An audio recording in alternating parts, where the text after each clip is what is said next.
Yeah, happy Dilla Day. Happy Dilla Day. Happy Dilla Day. Was it your birthday yesterday? It was. It was my birthday Monday. Oh, okay, word. Hell yeah. So are you? Aquarius, Yeah, Aquarius. Or, Yeah. It's Anderson .Paak's birthday tomorrow. Oh, damn. And then Denzel Curry's birthday like a week later. Damn, dude. Yeah, All Aquarius. is Yeah. stacked. Mm-hmm. It's stacked. Yeah. The Soulquarians, dude. Soulquarians. Yeah, man.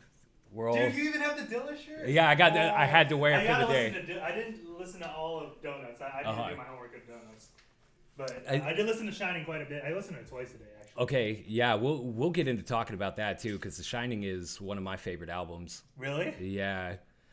You're familiar with Common's discography like that? Yeah, pretty much up until Finding Forever, or yeah, Finding Forever was really the last one that I really listened to, and it's the last one worth talking about, in my opinion. Because after that, like, it's good music, but like it's not like that was like the last of the Kanye part. You know? Yeah. Oh, did you see Kanye's apology? Yeah.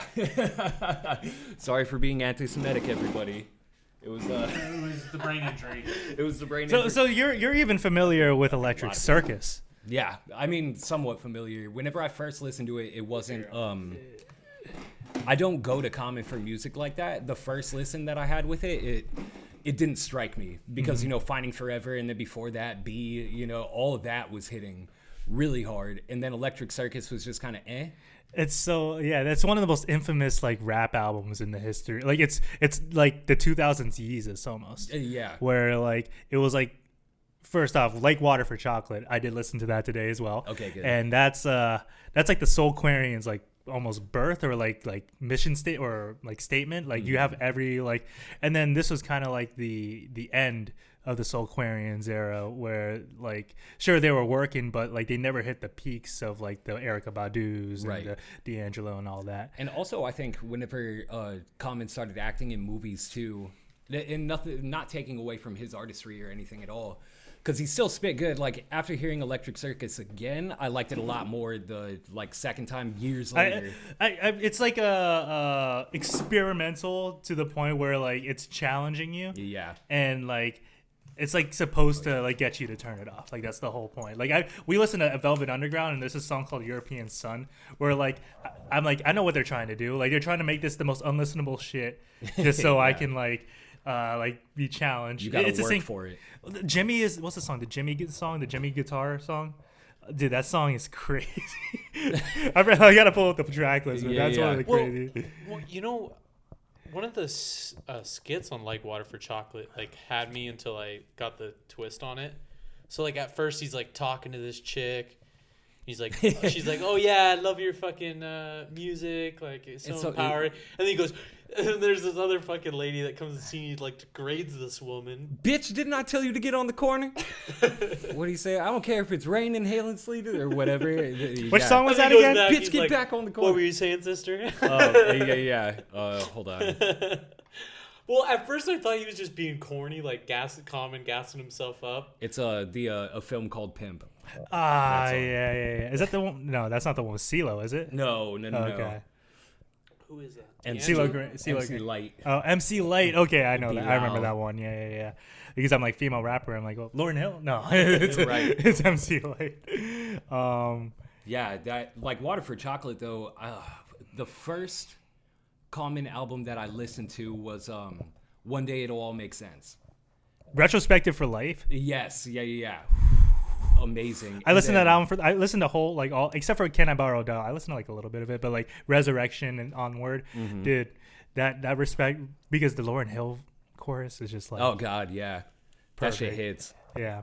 Why didn't you stay? And then the song with Cannabis too. I know what you're talking about. He goes. They go off. They go back and forth. It's crazy. It's crazy because Cannabis was very well respected at the time. And Common, I believe. Who did he get beef with? He had a beef. LL Cool J. Yeah. And that fucked him a little bit. But then he had beef with Eminem, and that's what I remember. Yeah. And then he got blackballed from the industry.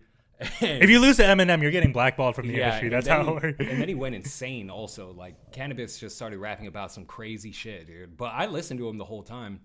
But yeah, like Water for Chocolate was such a good album. The one song Nag Champa on there. I can't get enough of that song. That's probably my favorite song that's on there. Nag Champa, and then Thelonious. Thelonious with Slum Village. Yeah, dude, that one's so good, dude. Which is also on Fantastic Volume 2, the Slum Village Fantastic Volume 2, and arguably, J Dilla is not talked about as being a producer rapper enough. Because I think he's one of the best producer rappers. He's my favorite producer. And on a mic, whenever it comes to rappers that make really good beats and rap like that, I think he has to be seen as one of the top people in that. Because he, on that song, Thelonious, he outshined everybody on it. Even Common was on it. I didn't recognize that he even had a verse. Mm-hmm. Like, I didn't even look into that. Yeah. Damn. Yeah, it's. What's the last track on The Shining that he rapped on? Was that him? Like Won't Do? Won't Do. That's him, yeah, right? Yeah, that's him. Dude, he spits. Dude, he spits crazy. Dude, Madlib? Yeah. Madlib could spit too. Madlib I was surprised he had a verse on the album. What song was he on in The Shining? He had a verse, right? Yeah. Equals Baby. No, that was good. Was that Madlib? Baby. Dude, that's my favorite song. Yeah. That might be my favorite song Yeah. on the album. Madlib speaking and of Guilty Simpson. So your birthday Was yesterday. Yesterday. Mm-hmm. Dilla's birthday was today. Your birthday was this month. Do y'all know much about? Oh, go ahead. I guess it was technically last month. No, my birthday's February. Yeah. February 2nd. Oh, it's second. Yeah. Like Groundhog Day. Never yeah. forget. Did you see your shadow? When you no. woke up? What the fuck? I'm not a groundhog, bro. no, the day just repeated over and over again. Yep. Same shit. What do you guys know about James Poyser? Soulquarians guy. What instruments did he play? He did a lot of background. Aquarius. He must be an Aquarius too. If they're naming their duo Soulquarians. I don't know if everyone like Q-Tip's not Aquarius. I think he's a Gemini. You're right.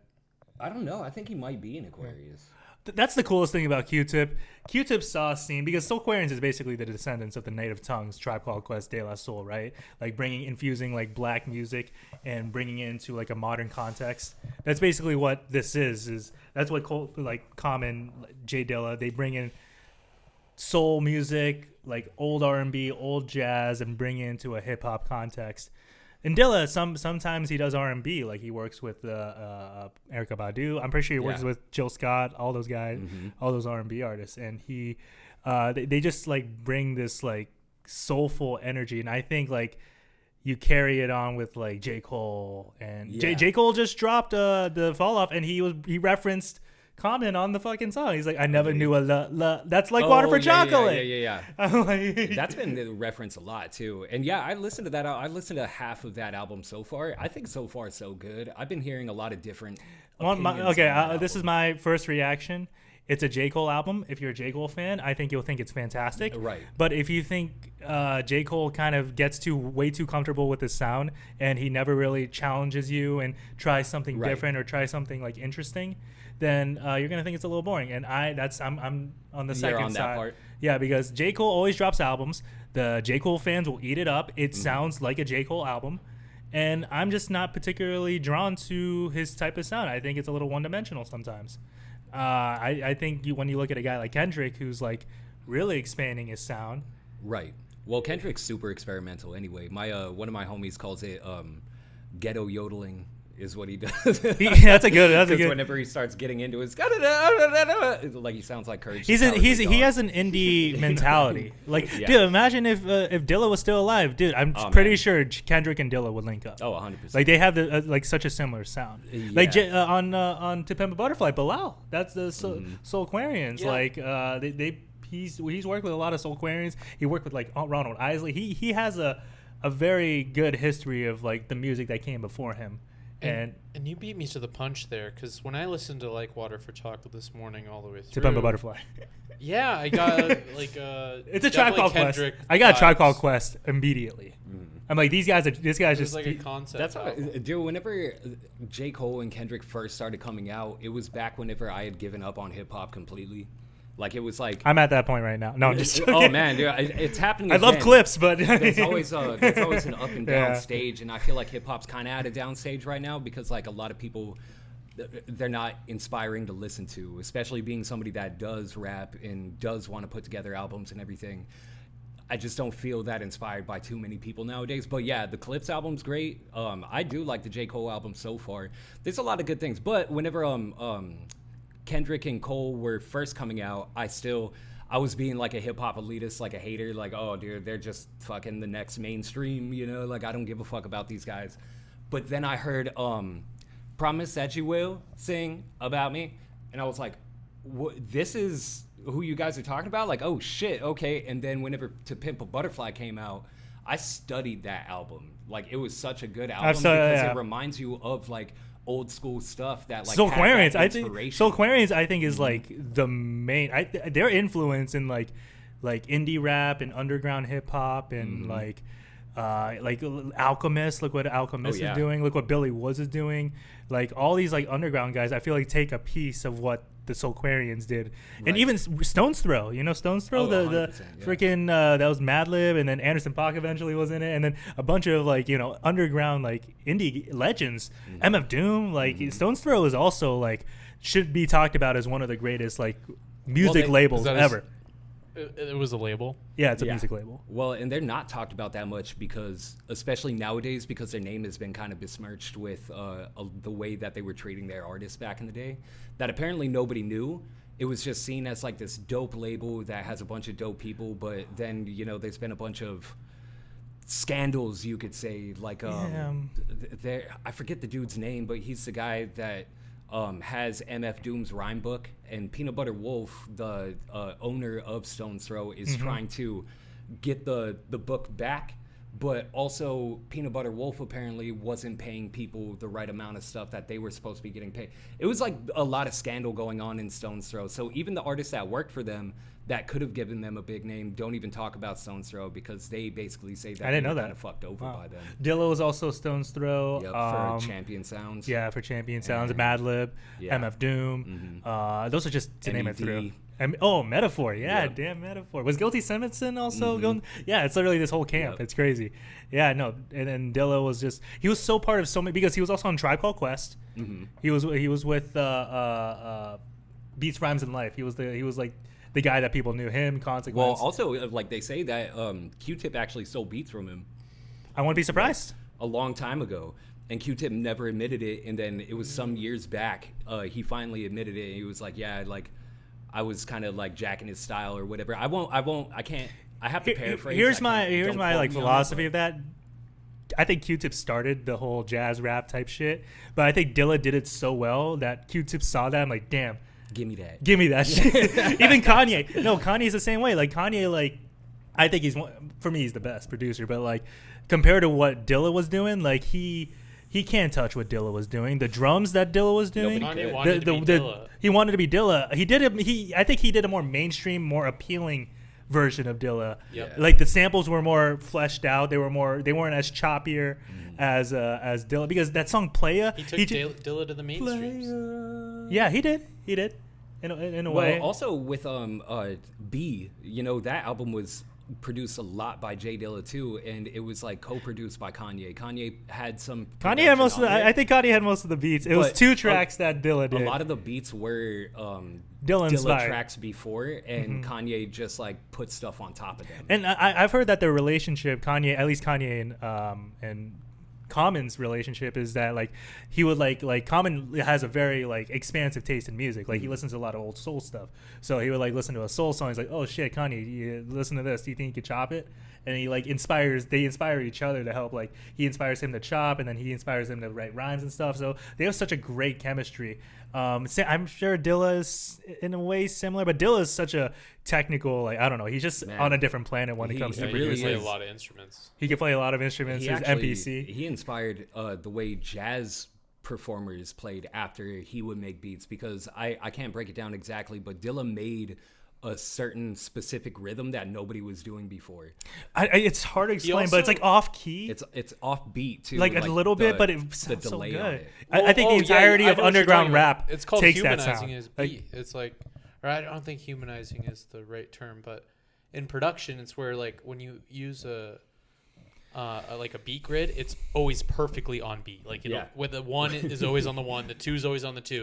And what he did was he slightly shifted off, because real drummers in real life, they're pretty close to on beat, but it's slightly off. Dude, Just if you- And he has the little bit. advantage And because he's our working ears on a can hear computer it. instead of Right. working like in real time. And if- our ears can hear it. Our ears can hear when it's perfectly on beat, as opposed to what Dilla did and like humanized the drum machine. whenever I first started making beats, it was on a grid and it was on GarageBand actually, and I didn't understand why my beats sounded so corny, but it was because I was following that grid.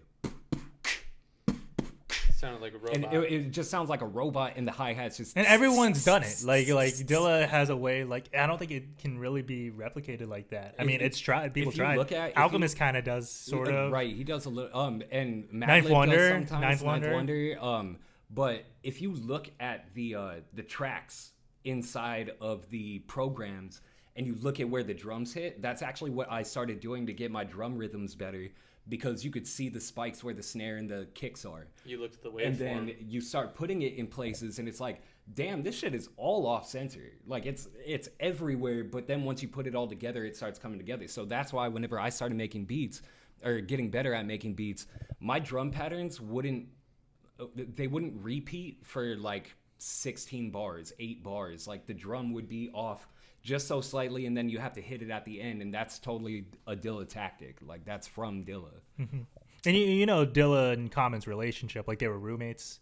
They lived together. They literally, like, he was flying from New York. He worked, like, Common lived in New York to pursue a rap career, but like he was flying to Detroit, hung out in Dilla's basement, and was literally like just like making beats with each other, like just hanging out. Like that, you know, it's too corporate. Hip hop's too corporate. It's all about, oh, you gotta set up this meeting. Your agent gotta, like, this guy just like fucking packed his bags, like no agent involved, just flew across the country. Yo, Dilla, you want to go make some music together? Yeah. Let's fucking do it. And Yeah. dude, I miss that. Those are the most authentic type of relationships you can. And like I think you mentioned that like Common ended up becoming an actor. He also mentioned that like helped him, because once he felt like he got burnt out. Like he I'm paraphrasing a little bit, but like he said like he wasn't being as creative when he was just focusing only on music. So when he expanded on other things like acting, it freed his mind and it helped him be more creative. So that's why him acting definitely helped him move on into, at least to, You got to kind of work on that too, because everybody that gets like big like that, they end up having a dip. Because it happened to RZA also. The only thing that the reputation might be like not damaging, but like people will see you a different way. Like a younger generation is going to see Common as an actor. Yeah. Just like they see Ice The Cube as Rock. an actor, or The Rock is a good example. But like, you know, when you do a little bit of research, Common is like one of the most like, dude, he has the best friends ever. Like all of his, he's connected with like everyone famous. Yeah. Must be a really cool dude. Must be really like he's just like playing basketball with Kanye and then living with Dilla, and then like, you know, just chilling with Questlove, just vibing with fucking Mos Def, Talib Kweli. Like that, his friends are. Yeah, that's a crazy circle to have, dude. It's wild. Mm-hmm. Like how the Roots now that they're on Jimmy Fallon now, they're together all the time, but they would do once a month, they would do like cookouts. Even if they weren't together, they would all fly out once a month for a That's cookout amazing. and just hang out. Scott invite Storch was people there? over. Probably. No, I think Scott Storch. But no, I think it's always about that brotherhood, that culture Definitely. that you develop. That's why they've been able to stay like, once, you know, a lot of bands or groups break up so fast because the egos, you know, they clash. But like, you know, when you grow and you grow a brotherhood with. That's why I'm shocked that RZA was able to contain all of Wu-Tang for as long. Those wild Because they were personalities. Dude. They were friends. They were friends. They also had beef with each other. There was like They're trying to so kill each much other. going on, you know. But, like, they got together over the music. They got together over the music, and then egos happened. But they lasted for like 3 albums, you know, which is insane for that They're many members. technically still existing, right? Aren't they still? They're still like, we saw together. them live. We saw them live. Were you there? Yeah. It's probably the 10th time we mentioned that in the podcast, but yes, we saw it. We saw it live. So dope. That was so dope seeing the song "Verbal Intercourse" live because Nas was there. Is that the one you're? I love the talking ODB songs. Though. Did Oh, you go to? Were you at the concert? about? Yeah, I was at the one with Nas and Busta Rhymes. Oh, we were not at that one. Oh, okay. The We were at the last one in then. Phoenix. Okay, like the- it was last year. Okay, yeah, I didn't get to that one. Oh, okay. No, Yeah, I it was didn't pretty get that cool. It Like, was like the farewell tour. Or Yeah, whatever. yeah. Or Wu-Tang Forever. But yeah, whenever I had seen them, this was like a few years ago.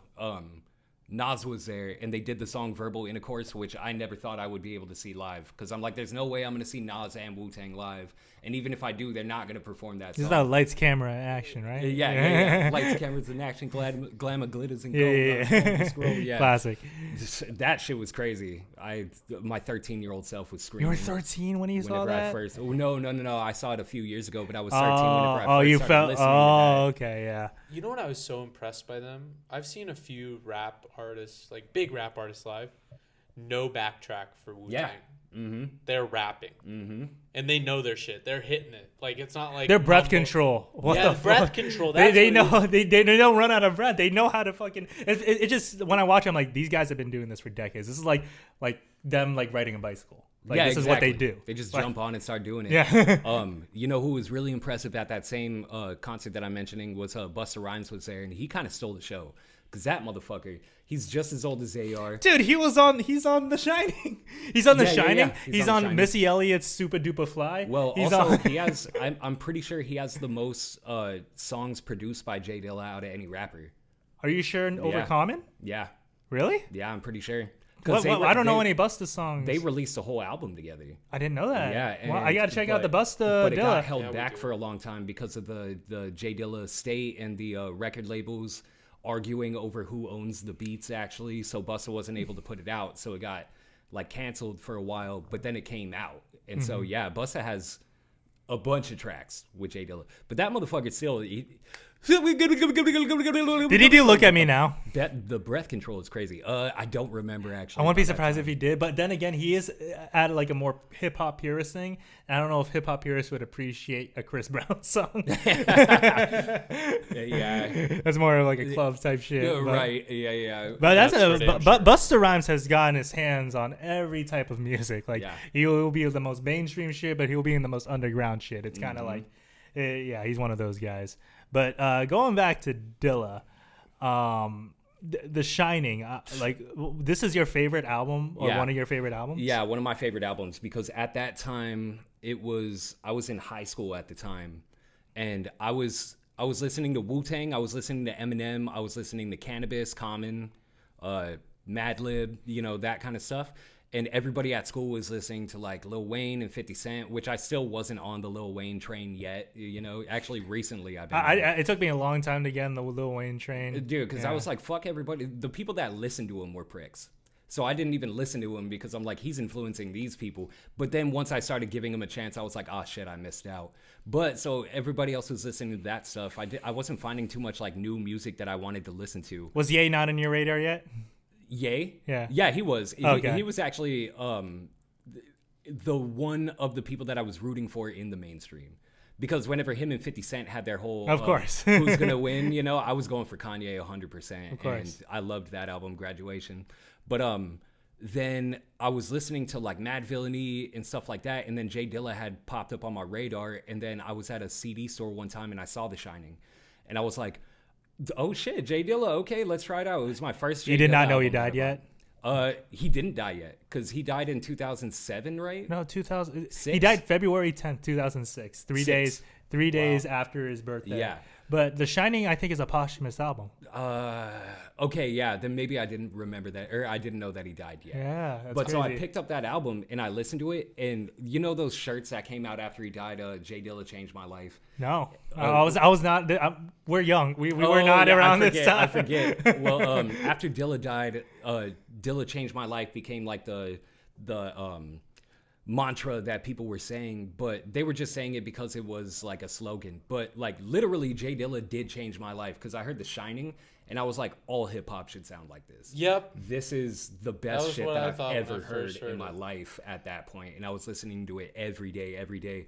And actually, it was funny because I would start spitting like Dilla lyrics in front of my friends, and they were like, what the fuck are you listening to? Because I would always listen to like elitist lyrical hip hop, and J Dilla was talking about what is it? I'm in the booth chain swinging, sounding like extra percussion. Like he was talking about like chains and cars and like girls and stuff. And I wasn't known to be listening to songs like that. And my friends were giving me shit for listening to it at first, until I was like, just listen to it. Then they listened to it, completely changed all of our minds about what hip hop is. And so from then on, it was just okay, I got to open up my mind a little bit to all this. So J Dilla literally changed my life and changed the way I looked at hip hop because of The Shining. And then, Jay Stay Paid. No, not Jay Stay Paid. It was the one with Diamonds. Welcome to Detroit. Which one are you? Are you talking about one of his projects? It was one of the last posthumous rapping album that came Oh, out. okay. I didn't listen to anything I got a posthumous. bootleg of that years before it came out. So I was listening to that album also. And yeah, dude, it was just every Dilla thing that I listened to was just always a hit, always a hit. I had one friend that only listened to 50 Cent. He was a total G-Unit prick. And he's your friend? Yeah, he's my friend. He was my friend. Yeah, but in high school he was a G-Unit prick. I showed him Dilla, and he stopped listening to G-Unit. He was only listening to like Tribe Called Quest and Far Side. It like completely shifted. Hieroglyphics. Yeah, hieroglyphics. It completely changed his whole thing. So the impact that Dilla has had on people is insane, and the music industry in itself, it's just insane how much he's done for seemingly how little he's noticed. He's been noticed more and more, but man, and that guy, he would just like being common and being able to hang out with him must be crazy, because like there's that infamous picture of him in his house and Dilla's just in an empty room with his setup, and he's just working on beats.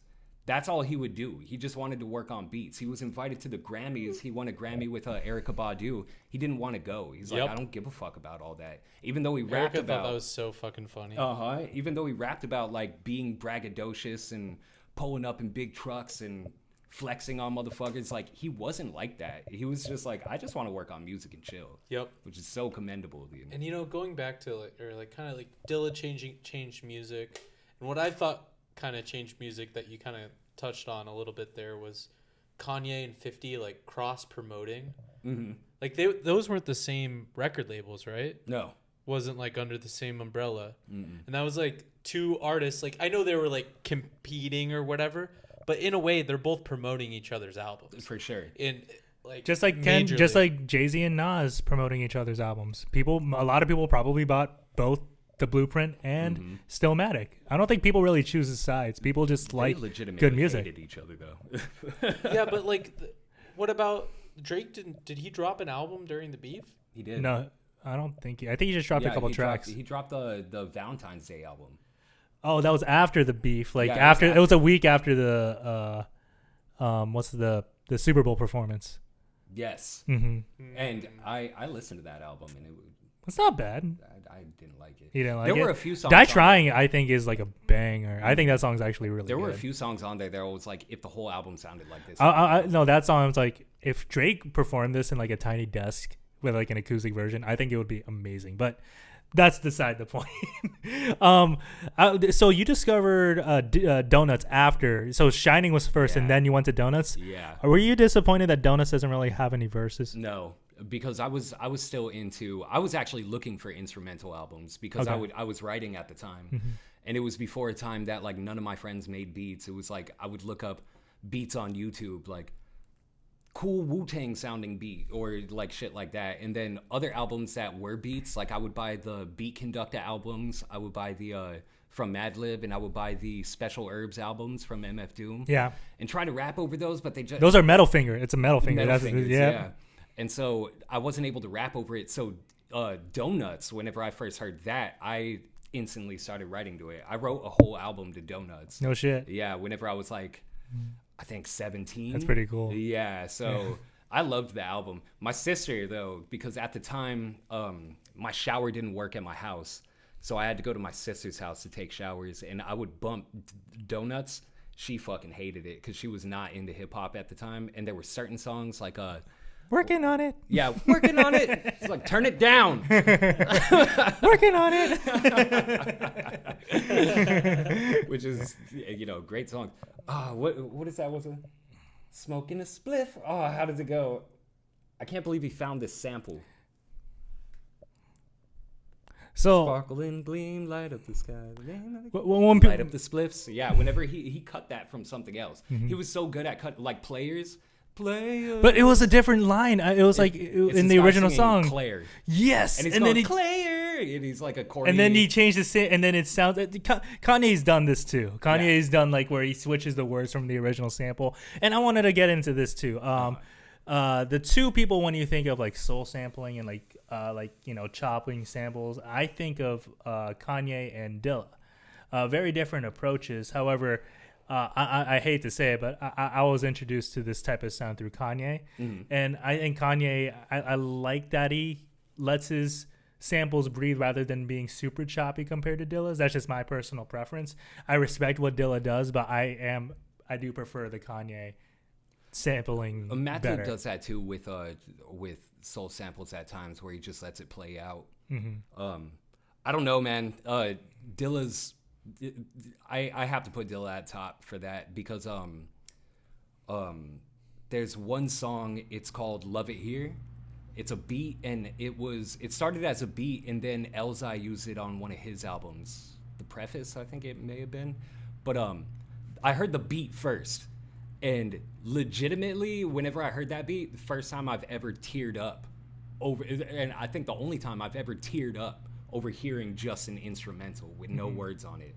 That track and the way it's cut up is so fucking perfect. It's so beautiful, and like there's so much emotion to it. And actually, the guy who owns Motown Records, he directly has a say over who could use the beats or the samples. That's basically half of hip hop uses Motown.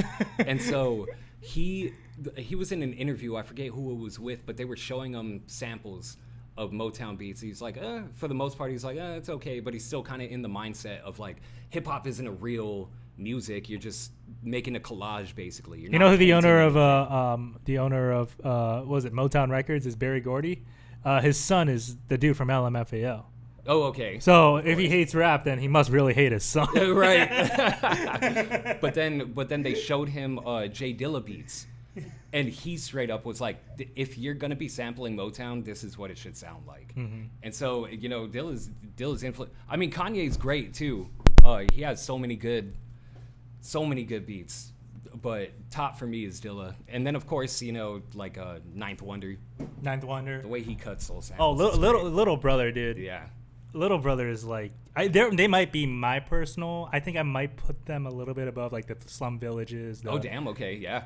Well, I mean, I couldn't argue against it. I wouldn't argue against it. I could argue against it, but I like because after so much. Fantastic Volume 2, what else? Are there other albums really worth checking out? Because Yeah. I really only listened to Fantastic Volume 2, and then the song "Selfish," the Kanye song. Oh yeah, that's a great song. That is a great song.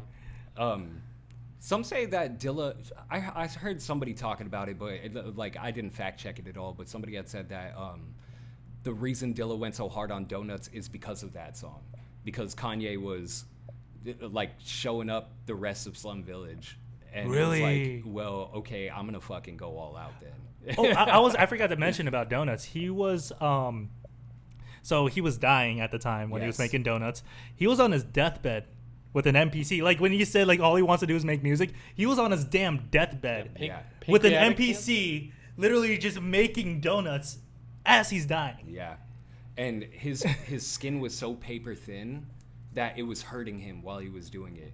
Like it just shows the dedication. Like, This is what all he wanted. He wanted to go out just. Yep. He couldn't hug people because of how thin his skin was because of his disease. Like that's insane. And he was like, fuck it. I'm gonna One of the greatest swan songs in the history of music is Donuts.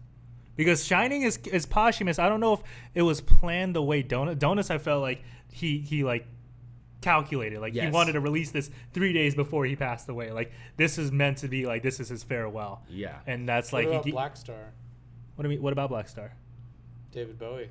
Another That, swan oh, song. absolutely. That's One of well. another great. That's swan that's song. probably number 2. Show Must Go On's a really good one too, by Queen. He released that well, but no, in terms of at least in hip hop, because swan songs are very like knowing that you're gonna die, and I'm sorry to be dark, but knowing that you're gonna die and being able to like have enough energy to create an art to reflect on the fact that you know you're gonna die and then die right after the album comes out. That beat "Don't Cry" has a completely different feeling to it after you know that too. The "Don't Cry, Da, da, da, da, da, da. He made it because he was seeing his family cry over his deathbed. Like, whenever you know that, he knew he was gonna die, and he was basically telling them, "Don't cry." Like, oh my god, Dude, I can't well, stand you're making me cry, man. to see you cry. That's fucking crazy, I man. can't stand to see you cry. Like, oh my god, Dude, What a legend. how was he crate digging it? Do you think he already had like these beats in his mind and he just wanted to make them? Like, how did he have all these samples ready to go? Like, he probably had like 100 samples and Oh, donuts that's at how least. it is as a producer. It's like you already have a stockpile, you already have plans of what you want to do, but there's so much to do. And you just and I'm figure pretty sure it you could at that time they had PCs like in the early 90s when Q-Tip was making beats. I don't even know how you did it. They had like a record player that they were making beats on. I don't even know how that's possible. Oh man, seeing RZA's process on the 8-track and the fucking It makes no sense. like you hit record, rewind, hit record, then rewind, hit record, loop. No. That's what it is. It's insane how these Yeah. pioneers put Pioneers, and these there was no school. together. There was no school to teach you how to No. do this. They just figured it out. Dilla Yeah. just figured it out. And honestly, I think that it's kind of like going back to Jimi Hendrix being a self-taught guitarist, where you're not told, you just kind of do it your own way. J Dilla produced his own way and gave such a unique sound that is still, people still chase the J Dilla sound. You Yeah. just go to underground hip hop, it's all like, oh, this is basically what Dilla has been doing. Like Mike, have you been like checking? Yes, yeah, Mike's yeah. dope. I have checked out Navy Mike Blue? White. Yeah, Navy yeah. Blue's Navy dope. Blue's yeah, dope. yeah. Like those modern, like obviously we're mentioning Alchemist, so like Griselda, West Side Gun, all these guys.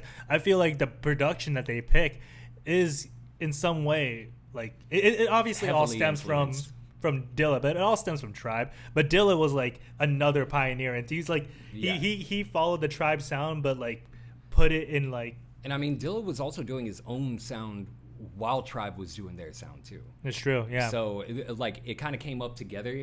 Farside, they yeah. definitely influenced each other. Running, that's probably my favorite Yeah. my favorite beat. Drop is a really great beat. Drop? Something that means something. I showed him the music video. It's pretty cool music. Drop? yeah. yeah. That's insane. Directed by Like, Spike Jones, like Yeah. an Oscar-winning director. that's the one, right, where everything's going Of course. backwards. Yeah, of it's course. insane too Yeah. because they learned their lyrics backwards. Yep. They listened to their songs. I think they had like a backwards. vocal coach to like teach him how to speak backwards or something. So their mouth is going with the lyrics, but Yeah. it's insane, dude. Like It makes- and you know, speaking of like all the things that you had to do to That was a make low beats back budget in the video day. too. It probably cost like $5,000 to make that video Right. at least. And like, so speaking of like back in the day, all these crazy things that everybody had to do in order to make beats or perform or like make music in general for hip hop.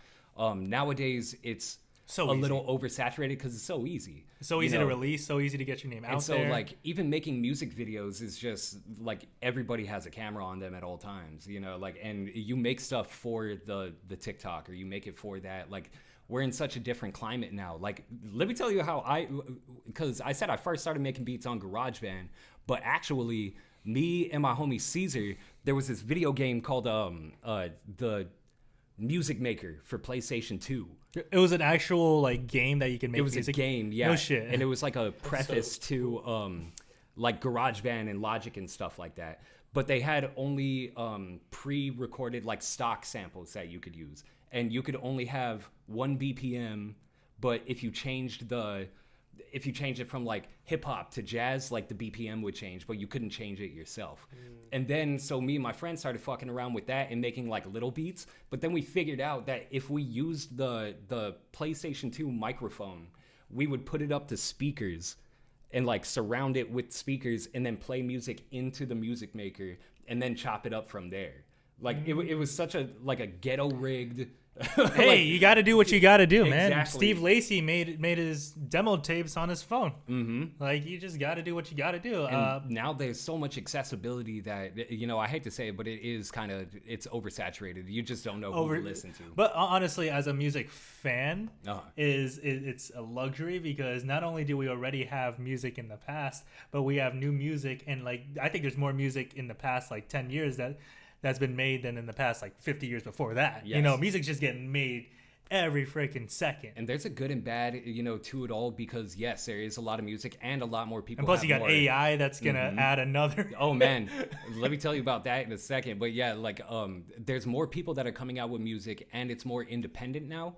So we don't have to necessarily deal with labels anymore, giving us the 80-20 contracts and shit like that. Like we don't have to deal with all these like slimy execs that don't give a fuck about the music. We could just put music out there, and people are going to listen to it, or It they're helps. not going to. It helps. I So mean, that's you look at the biggest stars; they still have the labels backing them. Oh, up. 100%. Yeah, and you still get signed to labels more than often, but it's now it's a just give the and take. slimy festival owners. Yeah. Because that's where you make the money now. Is Yeah. touring. Whenever I went on tour, dude.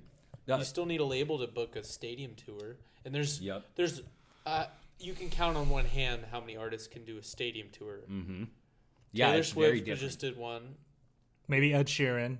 Ed Sheeran did In one. hip hop, Well, this is past- Drake, Drake. probably. Nicki Minaj, maybe. He did an arena tour. He didn't do a stadium. What's tour. is I think he could. Arena He could? is like hockey and basketball stadiums or arenas, And then stadiums like are football. all football arenas. Oh, okay. So you got to look at you can't. I don't think you can put hip That's hop a in there. different I think you're looking level. at Adele. You're looking at Rihanna. Who currently? I think it's just kind of country. No way, country's doing that. Maybe in America, but outside of America, Did I don't Posty do a stadium tour? Oh, Posty appeals. He appeals to hip hop as much as country. Yeah, Posty is just a sellout pop star. yeah. Dude, I don't mind his music, but my yeah. opinion on Post, dude, like I wish him the best, and I'm so happy he's making music and making money from it and living his best life, because he seems like such a fucking positive guy. Yeah, right. He seems so Like, cool, and like when he I first want came him. out, like white guy, and he makes like hip hop, and he's got the grills and the dreads. I did look a little sus. Yeah. and in some ways, I still think it's kind of sus. But I can't listen to his music, dude. It's just so milquetoast. It's just so. It's like he has a couple good songs. mayonnaise on a sandwich. Yeah. Yeah, and he does have good. And I think he has a unique singing voice. I like mayonnaise on a sandwich every once in a while. Yeah. It's good, but like, dude, it's just so like middle of the road. That's so true. It's so Post mid-ish. Malone? Yeah. Yeah, like all right. We're talking about Dilla here, man. Yeah. Dilla's like a go. Yeah. top notch. Top notch. notch. Is he the greatest producer of all time? It's mentioned. Black Thought literally mentioned it in this album when he has Questlove right next to him, and he's like, "Oh no, Dilla's the greatest producer of all time." Questlove would. I think agree with Kanye that. would say Dilla's the greatest producer. I think Q-Tip would even say Dilla's the greatest. I think you just kind of have like some of the most elite. He's your favorite producer's favorite producer. I think Yeah. in more ways than like maybe MF Doom is the greatest favorite rapper. I think it's kind of similar, like Kanye fucking. I think rap's more subjective because how regional the genre was in its Right. in its beginning. I just got So into- like Sorry, go ahead. I feel like people from the South are gonna have a wildly different answer than, but like I'd say like the artist might say like that's why MF Doom is your favorite rapper's favorite rapper. But like if you ask a lot of rappers, they'll probably say someone that when they were growing up from their region. Typically, It depends, because I grew up. Well, I'm from Jamestown, New York originally, but grew up in New Mexico mostly. And like my favorite rapper has been Jizza like my whole time. So yeah, regional. I am from New York, and then over there, and then a lot of people in New Mexico, I don't even know who they would say their favorite rapper is. Like it's always a West Coast person though. Like that's who they listen to. Yes, it's or so. it could be Texas. Never know, right? Yeah, it's so regional.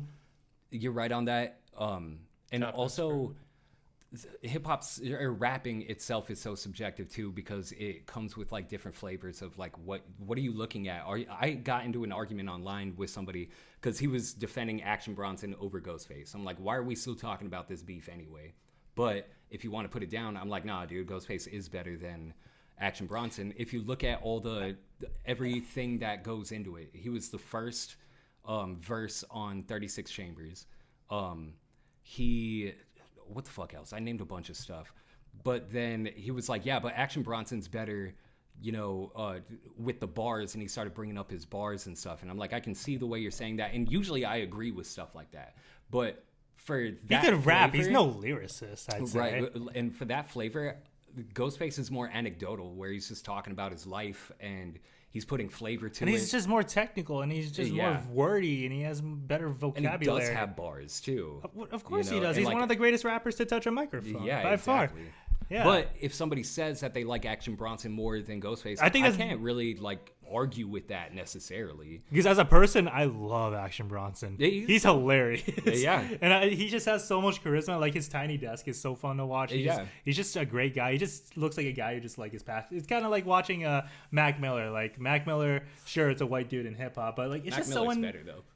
better than Action Bronson. Yeah, Mac Miller gets Yeah, way that's a more good. respect. That's a good one though. I don't know. And Action Bronson's not technically. He's Armenian. Like his family's from Armenia. So like Really? yeah. Huh. But for Well, I mean, still, that's white coding. yeah, both those guys, they what they have in common is that they're just both like they just love music. Like you could tell, like they just have a passion for what they do.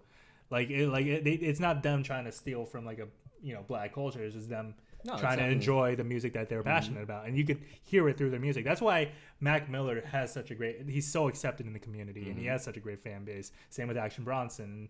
They could be embraced by the black community without there being like a bit of a divide. Yeah. So those are like two great examples that can make it in hip hop in an authentic way, at least. Yeah, True. 100%. So Yeah, I know Armenians are from kind of. I know that you It's said like we're white Eastern- coding, but they're it's a Eastern protected Europe. people. Yeah. they're white. Which is they're No, protected. I don't think people. they're white, but I mean, They're- neither are like Greeks, if you Yeah, want I to say guess. that. Yeah. Yeah, but when you look at Action Bronson, you think he's white, obviously. Yeah. But Yes. like, if you hear he's Armenian, maybe like Cypress Hill. What's Be Real? Is he Latino? Yeah, he's Latino? fucking. What is he? Puerto Rican. Puerto Rican, like big Yeah. fun. He's Puerto Rican. Or like what about the fucking? Is it a bunch of Samoans that rolled with Eminem, or who are those fuckers? Those D12? big- No, you know what I'm talking about, Jeff. Those gigantic fuckers with the long hair. Oh fuck. I don't know. I don't think they're from California. Fuck. Yeah, I don't know, man. I don't know, man.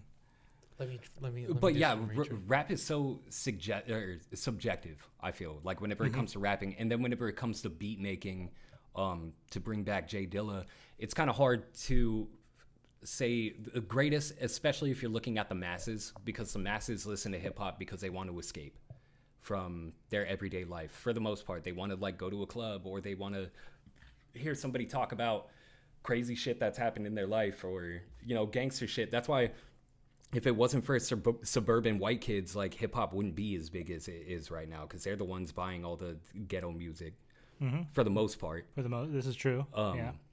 So, but whenever you put a producer down and really explain how J Dilla does his stuff, it's like magic. The way he chops stuff up and the way he like blends stuff together. And there's a lot of different producers that do that. We talked about Kanye too. Kanye also got a lot of influence from RZA, because RZA was the 100%. first one, Yep. I believe, to speed up samples and like make it did the big. chip? He was like the first version of the Chipmunk sample. Yes, Absolutely. yes. Absolutely. And so Kanye was like, through the wire. Kanye built his whole career out of it, and to some extent, Dilla did a lot of that high pitched samples. Like Yeah. he did it a little, but he did it in his own unique way. Kanye is pretty direct. Like like I said, he lets the samples breathe. So like when he finds a sample he likes, he will expose the shit out of that sample and make it the whole song Strange basically. fruit Yes. Hanging, yeah. from the poplar Dude, tree. you know what's crazy? I know the what's the name? Big Jenkins did a song called Martyrs. Use the same exact sample, and that's the one I listen to over. Okay. Strange. Uh-huh. So and that's a Nina Simone sample. You know Yeah. Booyah Tribe? No, I've never heard of them. You've never heard of Booyah No, I've Tribe? never heard of them. It was like, and they were like a detail that like protected fucking. I feel like Eminem. They were connected to Eminem's in some Okay. way. They were like a Simone group, kind of like low key. I forget who I told about that knew about Booyah Tribe. Was it Chris? Might have I been was Chris. talking about Booyah Tribe with, but yeah, they were like, and there were these big fuckers. Like they look like mountains of men, like literally like mounds. Well, Samoans are fucking nothing to joke around with. I mean, what's the name? Dwayne the Rock Johnson. He's Simone, Uh-huh. right? Yeah, let me find a picture of these guys. to So give some The context for Shining. you. Yeah. Well, favorite tracks. Baby, of course. Baby's my favorite song on the album. Yeah. Can't Do actually is probably my most listened to song on there, because it's just so smooth. You mean Won't Do? Or Won't Do. Yeah, Oh, Won't okay, Do, yeah, my yeah, bad. Won't Do. Yeah, that drum pattern. I've heard that drum pattern before. It's from Today Was a Good Day. Yeah, that's Yes. Every Today time, was every good. time I hear that beat play, Yeah, that's whenever it totally- first starts playing, I don't know which song. And that's it's gonna not Today be. Was a Good Day. Today Was a Good Day sampled that from from, freaking Isley Brothers. Isley Brothers. Yes. Yeah, Dude, how- I actually saw Isley Brothers in concert when it No was shit. here, Yeah, too. No dude. way. Dude, That was there's so dope. probably like 20 iconic rap songs that sample Isley Oh, Brothers. dude, You- listening hundreds. to the thing, like what's the song by Biggie? Between the Sheets. Big Papa. Yeah, Big Papa. Dude, so One Day by UGK. they started playing In Between the Sheets, and then they just played Biggie's verse over it. And I That's was like, amazing. oh, dude, That's what I so wanted. dope. I love Yeah. I love shit like that. I love playing a sample and then like because I play guitar, I'm trying to play like the sample and then play the rap song over the sample. I don't know that shit. That's the type of shit I fucking love. That's I love a- seeing that. I miss crate digging because there were so many times where I'm just like listening to songs trying to figure out what I'm going to sample, and then a sample comes up and I'm like, oh fuck, that's where they got it from. There's this one song on the Unseen by Quasimodo, and it's fuck hold on, if you don't mind me looking it up real quick, because it's one of my favorite beats. Yeah, I'll say about this album. I don't like I don't love every song. Like for example, like Dime Piece, I can kind of like Dwele. I like, but that song. I do like that song. That's the one. Like Body Moving was all right. Body I Moving- love Jungle. I think Jungle Love had a very aggressive, like industrial almost beat. Yeah, and that's which Black I'm like, Thought on that one too. no, that's the Or one no, with that's MET. Metaphor and Guilty Guilty. Sin I Sin. love Yeah. Moving. Love Moving. Baby, obviously. E=MC squared is great.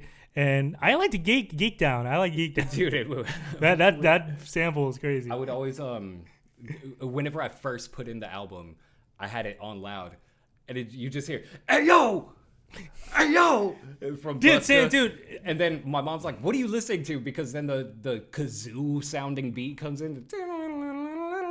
And she was like, "What are you listening to?" And I was like, "I don't even know yet," you know.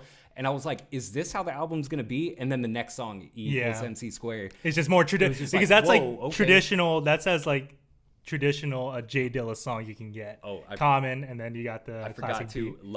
love with Pharoah Monch. Oh, Pharoah Monch, Oh my man. God, One of that- the most underrated rappers of all time. 100%. Yeah, Infernal Affairs. 100%. Simon says like you can make an argument that's a kind of is that a one hit wonder? A little bit maybe.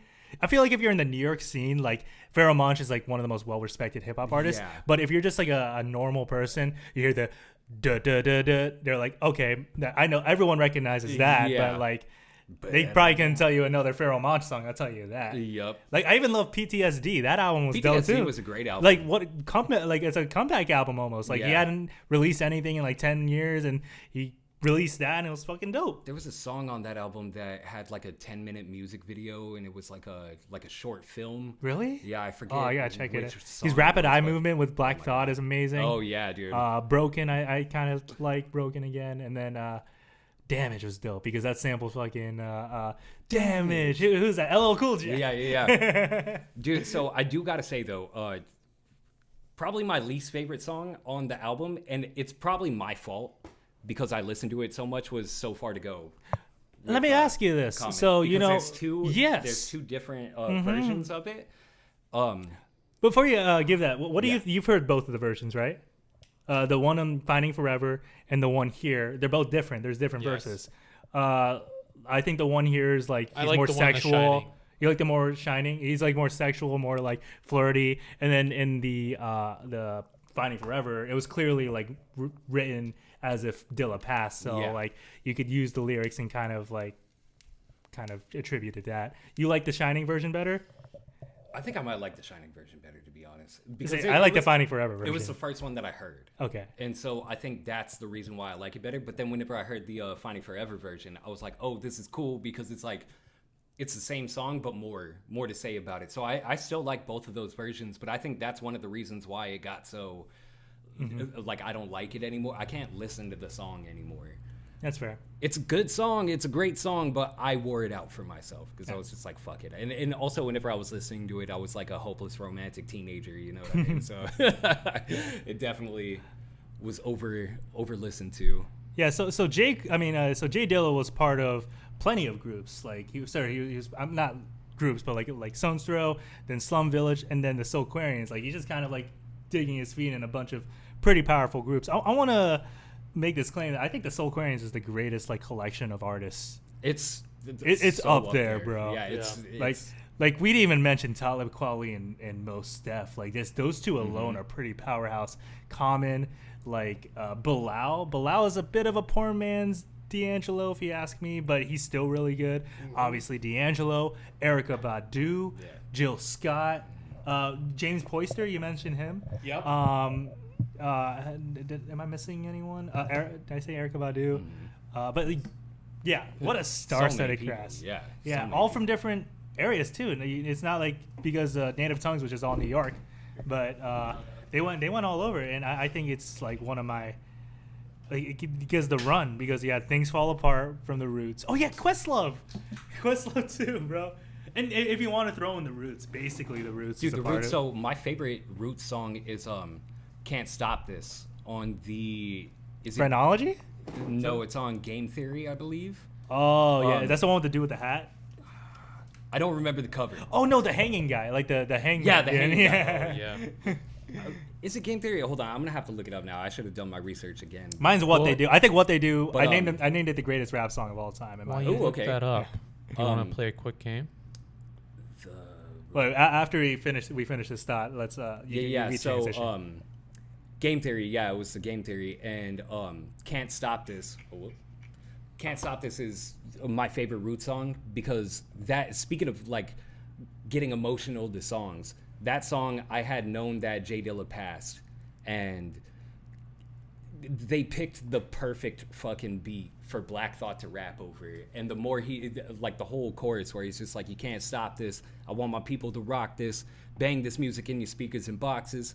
Ooh, but baby, you. Like the sampling, the way that Black Thought raps, it's just amazing, dude. And actually, in my first album that I came out with, I forget the name of the song now, but I took that idea of like Can't Stop This and like tried to redo it because it's just one of my top songs. Hell yeah. Yeah. So Jack, you got something for us? Yeah. As a producer, we're talking a lot about samples. One of my favorite sites I stumble upon when I'm looking up Who Sampled. I love it's one of my favorite websites. Yeah. Whoever came up with it is a genius. Also, at the same time, they're a sample snitch, though. I remember a lot of hip hop producers being pretty pissed off about it, like because that was like a thing back in the day. You guard your samples. You don't tell people where you got them from. And then Who Sampled really? That's a thing? Out. Yeah, that was a huge thing. And then whenever Who Sample came out, all the producers were like, yo, what the fuck? You're blowing up the spot. 1, 2, I might get sued because you're just telling them who I sampled, so... But so if they keep it quiet, that means like the original artist won't like know much about it, so they can get away with the clearance. Yeah, that is so funny. Yeah, and also they just don't want people to know because like it's like a guarded thing where it's like you protect what you're sampling. I get it. These people did the crate digging that you did. If they look through all the things that you did, then they deserve to be able to 100% make this kind of music. But with Who Sampled, it's just kind of like. Honestly, whenever whenever iTunes or the internet came out, I think it kind of killed the whole concept. I think great sampling just became more just looking up shit, and just 100%. Doing your research. But crate digging, like, is just more of like an old school term. But even like nowadays, like I've been trying to get into vinyls. So far, I have like 3 or 4 vinyls. But like, I think crate digging is still it's not dead. It's not as like prevalent. It's more for like just like fun collecting. Not really like it's so fun. I love it. Yeah. But it's not for like people. I don't think you get those guys like looking through. What's this? I'm gonna listen to it. Oh, here's a sample. I'm gonna snipe that and try to turn that into a beat. Mm-hmm. Yeah, they just listen to a song and it's like, okay, let me hit Spotify or what is it called, Shazam. What song is this? Okay, let me sample that part. Exactly. Guilty though because I've heard some Spanish music in Lyft drives and Ubers and stuff. I'm like, what is this? I need a sample. I've heard. When you hear like song on the radio or songs that you're like, shit. Okay, let me see what this is. Okay, what do you got for us? Who Sample game? Let's go. Yeah. I want to like kind of dive into some of the most sampled songs of all time. Long Red by Mountain. Whoa. let's funky let's drummer, hold James off Brown. before we start spoiling That's a good one. some of the trivia questions right here. First off, this isn't part of the game, but you probably know this as a producer, and probably you know the most sampled song of all time in music. The Funky Drummer by James Brown. It's up there. Okay. It is up there. You are correct Most there. sampled. The most percussion, sampled at least. sample is the Amen Brother, the Amen Break. Oh, okay. That It's like a specific drum sample. Yeah. So It's been drum used samples. I thought the in Funky Drummer was EDM. above that one. But we're including that too. Okay. Yeah, EDM yeah. and a lot of just 80s pop, a lot of rap, early rap, like and then also kind of butterfly or umbrella effect, like anything that samples a song that sampled that also gets so like there's so many little like breaks that use that Amen break that get sampled in other songs too. So like the Amen Brother break, it's like that specific drum fill. It's like the You'll recognize it once you hear it. You're like, oh, this is in every single rap song ever. Here, I got it right here. Oh, we're gonna get copyrighted. Oh nope, that's not it. What? You gotta skip to the whatever time Yeah, it tells what you. the fuck? It's supposed to. No. Yeah, usually it just pops up. Yeah. What the hell? Favorite All right. let's do this real Well, quick. let's do. Let me. All right. Let's jump into the game. All right, I'm gonna give you 3 songs, and you have to tell me which of the 3 songs were sampled the most. Okay. All right. We're gonna start off with "When the Levee Breaks" by Led Zeppelin. Okay. That's sampled quite a bit. The James Bond theme. Is that sampled really like that? Well, think about it. The video game or the Isn't it the same which song? movie? We're talking about the James Bond theme. That one. I mean, it's probably been used a lot and stuff. There's a reason they're not far apart. That's why I'm putting them together. Okay, so And then the Led Zeppelin, GoldenEye, or I mean James Bond. We'll call it Golden. Yeah. And then what's the third one? Rapper's Delight, Sugar Hill Gang. That's sampled a lot. But I think it's the first one you said, "When the Levee Breaks," is the most sampled. But that's what are you saying, Jeff? Well, that's we're quizzing Jeff here, are we Yeah. not? Oh, I thought you were quizzing me. No, you know these too well. You're borderline acoustic with some of these. I am on the spectrum. On the spectrum. The spectrum. The spectrum. I'm on the Spectropatronum. Damn, you know what? I am gonna go with "When the Levee Breaks," because James Bond. I know it's been sampled, but I don't know how many times. And then the third one again. What was the third one again? Rapper's Delight. Rapper's Sugar Hill Gang. Delight, because I know that one's. So it's either A or C.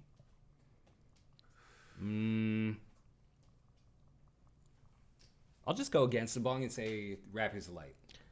You are correct, sir. I was trying to trick you with that one a little bit, Yeah. but they're all within 20 of each other. Okay. Like James Bond was sampled 284 times. That's it. When the Levee Breaks, We gotta 295 pump up times. those numbers. We got to get more songs. And Rapper's Delight, 313 times. Oh damn! Okay. So it has been sampled Word. a All right. decent bit. All right, give me. See, I got that one. You think I don't know shit? I got that one wrong. See, but you're steering it. Maybe I just don't want you steering in the wrong direction. Can I tell you a song Is that's that a knock at your door? no? Oh. You know, Sounded like it, no? can you do me a favor? Can you look up "Long Red" by Mountain? Or is that the song I'm thinking of? "Long Red" by Mountain. The Here, louder. Louder. Yeah, you know that sample. Okay. Yeah. So Oh, let's look- hey. Can I finish the goddamn game? Because you're spoiling some of these fucking... use it. Louder. All right, let's include it. All right, Long Red Mountain. Apache, incredible bongo band. You know what Apache is? Yeah. Dun, dun, dun, dun. Dun, dun, dun, jump on it. Jump on it. Jump on it. Jump on it. You see, you keep trying to spoil my my trivia questions. Because I'm too good. Yeah, like see, that's what I'm saying. Like, let me. I'm too much of a ball knower. I need to stop knowing ball. I need to be ignorant Yes. sometimes. Well, no, just exist. That's why when we talk about house, I just shut up because I don't. Yeah, but that's your cue to talk all this shit. Okay, tell me so what's the first song? Apache. Here, let's actually. I'm gonna switch it up since you're talking about Red Mountain. Ooh, what's a good sample we can do? What you doing, Willis? Oh, you got a little in and out of Chick-fil-A. Chick-fil-A. We are not sponsored by Chick-fil-A, nor do we support their gay conversion therapies.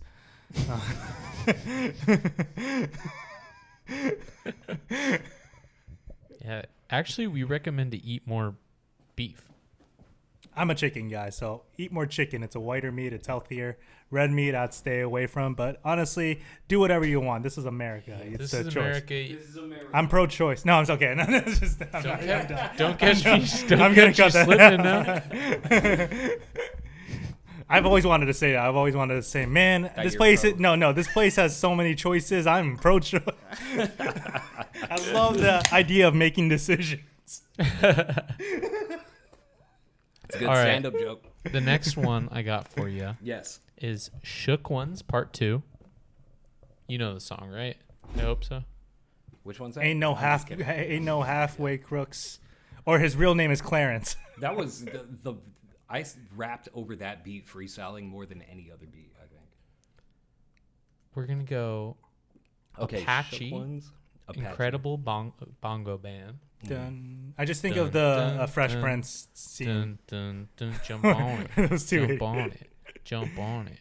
Jump on it. And the last sample is I Know You Got Soul, Eric B. and Rakim. That's off. It paid in full. I would say Apache. Yeah, Apache is Yeah. by far. Yeah. Hey, for Rakim, do you like his solo stuff or his like stuff with Eric B better? I like all his shit. His stuff with Eric B was more iconic. But his solo stuff is But his so solo stuff, underrated. Dude, he So underrated. there's a reason why people call him the GOAT of rap. Like he Like Flow completely- Forever, dude. He changed the game. He- The no, same like- way Dilla changed Like producing, the part that Rakim changed the game is that. the paid in full. That's where all the people got inspired was paid in full, follow the Yep. leader. But like his solo stuff was like, hey, not only am I a pioneer, but I'm proving to you all that I'm one of the greatest rappers of all time. Still. Skill wise, and I think that still reigns true to this day. Yeah. And if you Wow. are not saying that, then you just, dude. In Kendrick's verse, he said half of my profits should go to Rakim. He literally mentioned Rakim by names, like yo, like hip hop died. Like this guy is the true like paying Yeah, your respects. He's the grandfather, dude. Like nobody was rapping that way. Everybody was rapping. How did Hannibal Buress? The hip hop, hibbity hop, Yeah. hip hop, hibbity hop. Going to the We- park when it's dark. Gonna play some basketball. Hey, Dribble, Like- dribble, dribble up the court. Yeah, and so whenever he just came in and da da da da da da, oh, you could use the full measure. You don't have to like. And you could actually like be a lyricist and have like internal rhymes and have like a bit of a rhyme scheme, almost like he was a doing that before poetry. anybody. Yeah, he invented a flow. Yeah, and everybody uses it. Everyone used it. Yeah, absolutely. Yeah, and then I think that was a pioneering album. And then Dr. Dre. I mean, Dr. Dre, NWA. I think that brought like. I don't think hip hop. There was excessive swearing in hip hop the way that NWA came out. Was Craig Mack after Eric? Oh, way after. Yeah. He was Bad Boy. So he was R.I.P. 90s. Was he not in the early like late 80s? Craig I think Mack? you're thinking of a different guy. You might be thinking of who's the guy who made the breaks? Curtis Blow. Curtis Blow. No, Maybe Craig, I'm not. Craig Mack was thought he was- later. he was like also. Biggie. I thought he was Biggie guy. Wasn't he with Biggie? He was around that time, but he first started around late 80s. I think. Because I feel like he had kind of a flow that wasn't super tropey of the time. Right. Like I feel like he kind of had a flow. Well, he grew up in the old school too. A lot of those cats. Yeah. But I do respect like Beastie Boys and Run DMC, but like the way, if you go back to 80s rap and you hear the way Rakim raps compared to everyone else, it's night and day. Different. Big Daddy level. Kane too. Big Daddy Kane's a very Oh yeah, Big Daddy can Kane. spit too. Well, those two are always. They're buddy, but and then they also have like Biz Markie just hanging out with them all the time for some reason. You know, you got he was with that He's a clique too. legend. Yeah, he's a legend. He got fucked over for that song too. I think he got paid $200 for that song, and then didn't get any. And I think he royalties. had sample problems too. I think he got sued by someone who sampled, and he finally, just like a few years ago, started getting paid for that song. rest in peace. Yeah, rest dude. in peace. R.I.P. Yeah. And Yo Gabba Gabba's legendary. He did that. You did? Yeah, you didn't What know was it? that? What's the story? He was the executive producer and like helped create Yo Gabba Gabba. Who? Biz Markie? Biz Markie. Are you serious? The kids show. Yeah, there's a huge hip hop influence on that show. There's lots like a little That is so rapping in funny. it, and yeah, he was the like one of the like original showrunners and executive producers of the show Fuck that yeah. helped make it. Yeah, but okay, going back. So I think those two like lyrically like brought hip hop to a different level, 100%. and then I think De La Soul and Tribe brought like producing and like made like jazzier and more soulful, and I think that's what put hip hop into like a different stratosphere. That's where you got like Chronic, and then obviously Dilla, and then Wu-Tang, and then Biggie, and I still think the Chronic is one of the most polished. Same with Chronic is 2001. Yeah, Like works of hip hop ever. yeah. well, okay, I'm gonna give you 3 albums. You gotta rank them: Okay. Low End Theory, Chronic, Enter the 36 Chambers. For me, 36 on top. Then Interesting. Low End Theory, and then Chronic. Chronic's worst Yeah. out of all three. I'm always an East Coast cat. Interesting. I've always been West Coast. Because the West Coast, the difference between them is the West Coast is the vibe, the East Coast is the Lyricism the and like the lyricism, like skill. the grittiness. You don't need skill in West Coast hip hop. Well, Well, that's also because Dre produced. I don't also- think Snoop is skilled. I think he's just really cool to listen to because of his voice, 100%. and he just everything he sounds. chill as fuck. So he's chill as fuck. And also on I the have East a Coast, few rappers like that. for me. also on the East 100%. Coast, people weren't driving lowriders. You know what I mean? Like it's too packed of an area Yeah. to just be cruising a lowrider. It's a different type of gangster You know, culture. it's different. So it- people wanted to be able to cruise back in the day. They wanted to like. There's chill no and car. No one smoke has a car in weed. New York. Yeah, no, dude, and it's the different culture in New York. Everybody's hustling. Everybody's like, so they want to listen to people talking fast and saying Get to that the good point. shit. Yeah, you know, like they Cut to the chase. Yes, they want those bars. They want that. On the West Coast, people are chilling like a motherfucker. You listen to the Chronic. You think Chronic's lyrical? I don't Right. think it's very There's certain lyrical. parts, because Exhibit's on the. Oh no, he's on That's- 2001. Yeah, right? and you got the DLC. I think he has a verse or two. Like DLC, I think is Yeah. lyrical, but like And there are lyrical cats out yeah, there. but like for the Corrupt, like he could spit. Like these guys are like just, but it's just like the vibe that they bring out, like the whole like, I don't know. I think Chronic might be. I think I might have to put 36 Chambers at the word. Like, for me, I think it's Low End Theory number one. Uh-huh. I think I might have to put Chronic and then Enter the 36 Chambers. Uh-huh. It's tough. It's tough. You but putting the Chronic above 2001? oh, we're doing that. I was giving those 3 albums, but in terms of those two, Chronic 2001 is just fun. Like that's just so like, and I'm probably more nostalgic to Chronic 2001, and also Eminem does put that a few notches above because Eminem. I mean, what else is there to say about Eminem? I mean, at least at that time, I think greatest rapper of all time at that time. Maybe later on in his career, I wouldn't call him that, but at least in those 3 years, greatest rapper of all time. My favorite Dre beat is on the album. Explosive. Explosive. That's my favorite West JB. Coast shit. That's my favorite. That's up there for me. I love. I mean, freaking Let Me Erica Ride. Badu, did she sample that first? No. Bag Lady. No, it was after. It was after that song came But out. it was She all around sampled because that. I think that might have been a Dilla beat.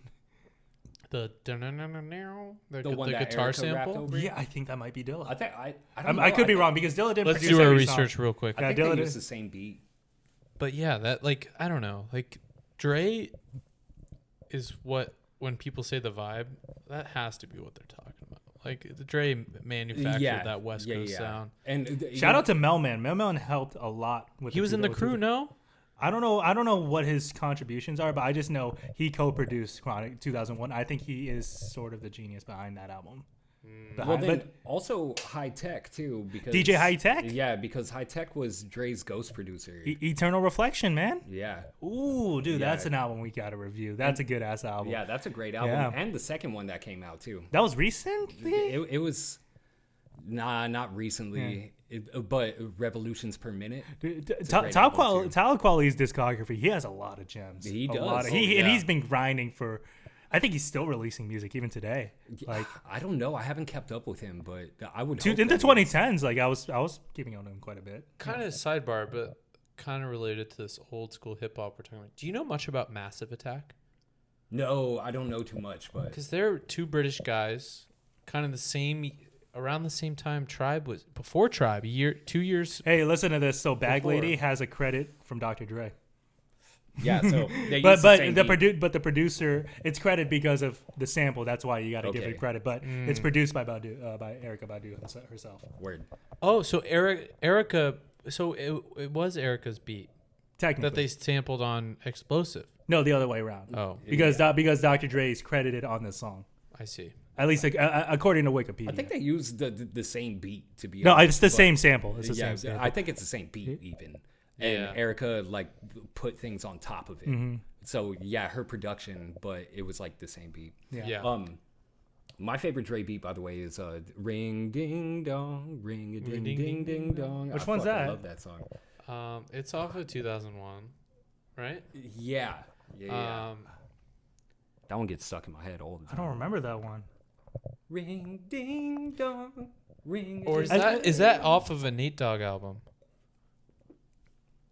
I actually don't know. What was that Nate Dogg album we were talking about? Oh, Music in Me. Yeah. That's a badass album. Oh, Music in Me by Nate Dogg. You know Nate, that? R.I.P. Nate Dogg too. Dude, his solo stuff is just like So good. I just love hearing a singer who's just singing like he's like a raunchy Stevie Wonder, bro.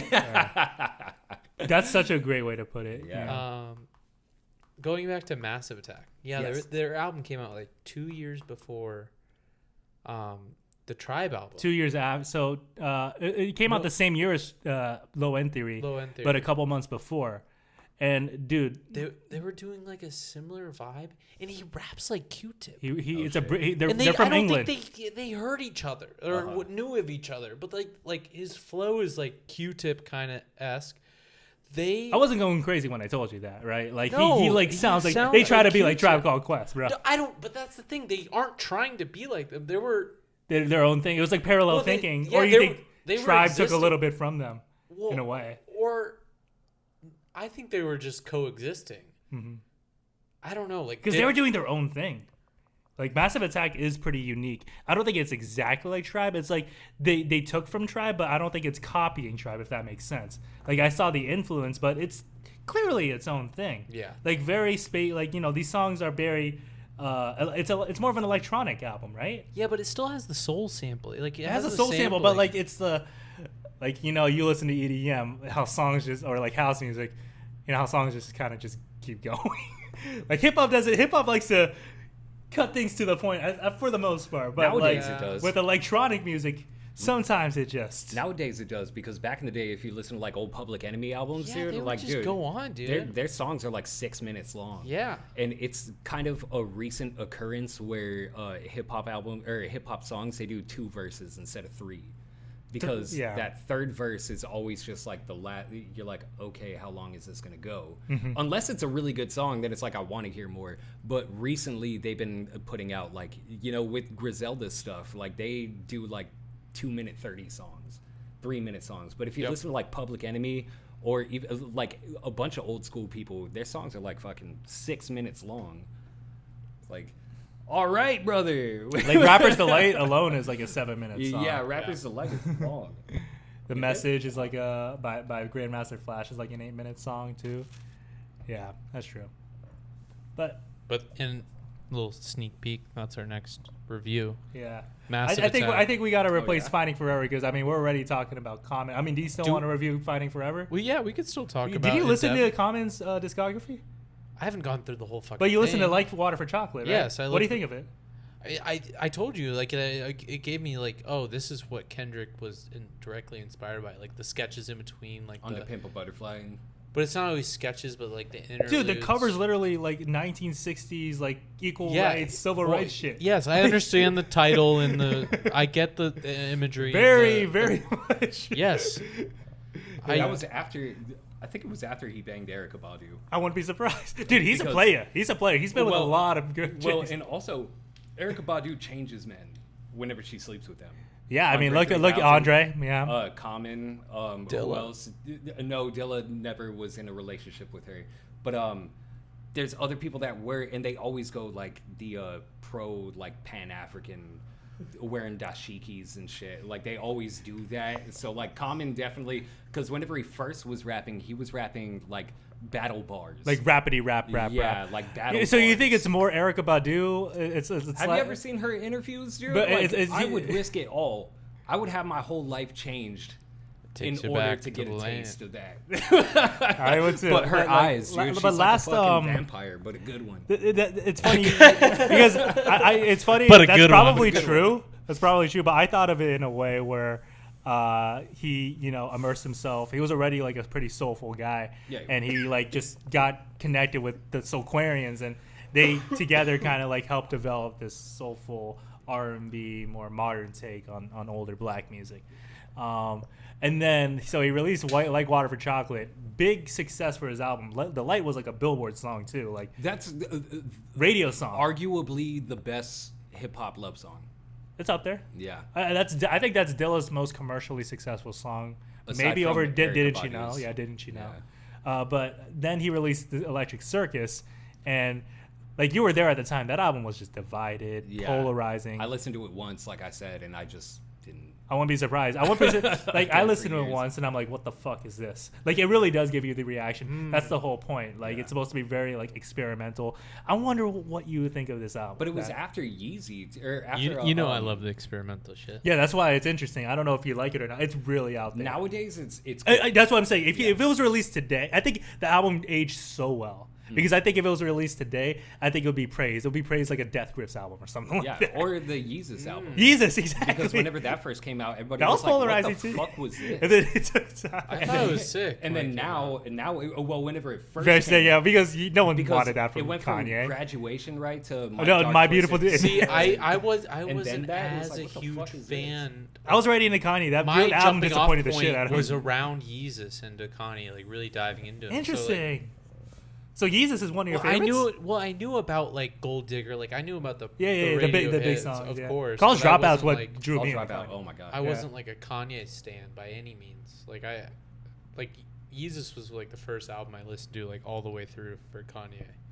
And it's like with Yeezus too, you see the inspiration that album had on all of hip hop after. Dilla had his hands a lot on because Come Close is a really good song, and then like Aquarius. Like there's a lot of good songs on.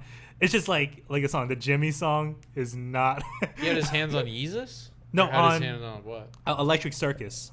So that album kind of flopped for Common. He was kind of like considered washed at the time. He dropped out of Greffins, like his label at the time, and then he signed to Good Music, linked up with Kanye, and then released B. And I don't know if you know this about me, but B is my favorite album of all time. I will fucking completely agree with you. I think there's no reason for me to try to deter you away from that idea because B is a fucking amazing. I like it way better Just, than dude. The beginning. He wants us to the review intro song. Finding Forever. There's a reason because I think Finding Forever is hella underrated. I don't think it's talked about enough. It is. And I think because at the time, I think that album aged gracefully too. Dude, Common's discographies, it's got to be one of the best. Yeah. Gotta I be think one. up until Fighting Forever. I liked Blue Sky. I liked Blue Sky. Like that what album's was the other one that he came out with?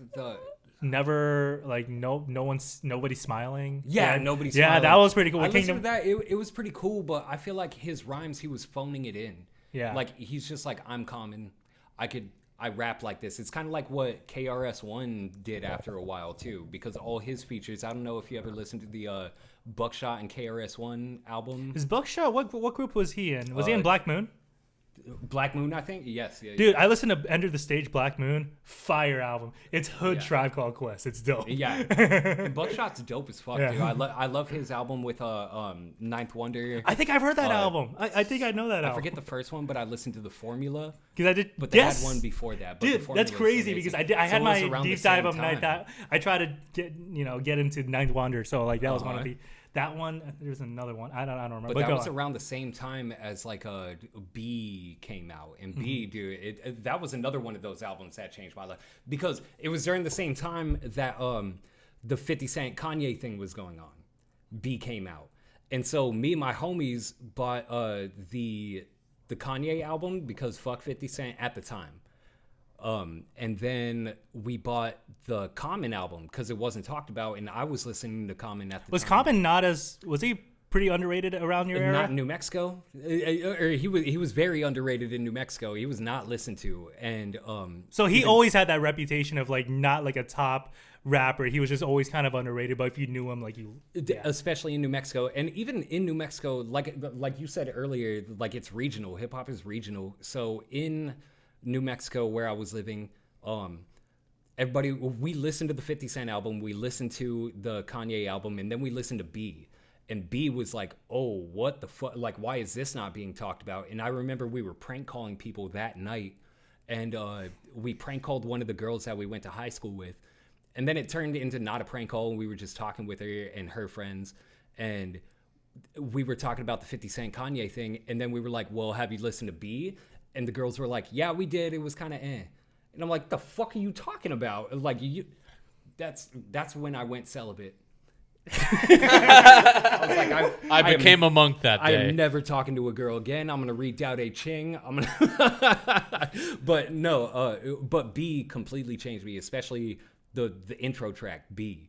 That one, oh man, it hits so hard. The one line. I'm pretty sure in Dilla there, played the bass. I think that's what I dude, read. that's what I'm saying. Like Dilla, that whole album is all. He played the Dilla bass, but mostly. the sample. I think the sample loop was Kanye from The- what I read.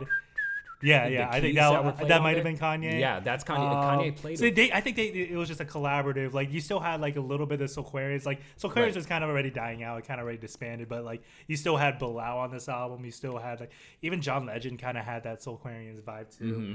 This was actually I think John Legend's introduction, if I'm not mistaken. Like he was already Was it? big with Ordinary People, but I think this was like at least his introduction to hip hop Word, okay. because I don't think he was on. Yeah, I Yeah, I think don't this was know one of his John first. Legend's history. Yeah. But yeah, that the one line on B, the song B, where he's like, how does it start? I forget how it starts, but the way he I want to rhymes be it, as free as the spirits as those who left. I'm talking Malcolm, Coltrane, my man Youssef. New breath, new conception, death, new new breath and con- resurrection, and times and steps in the direction. But he says,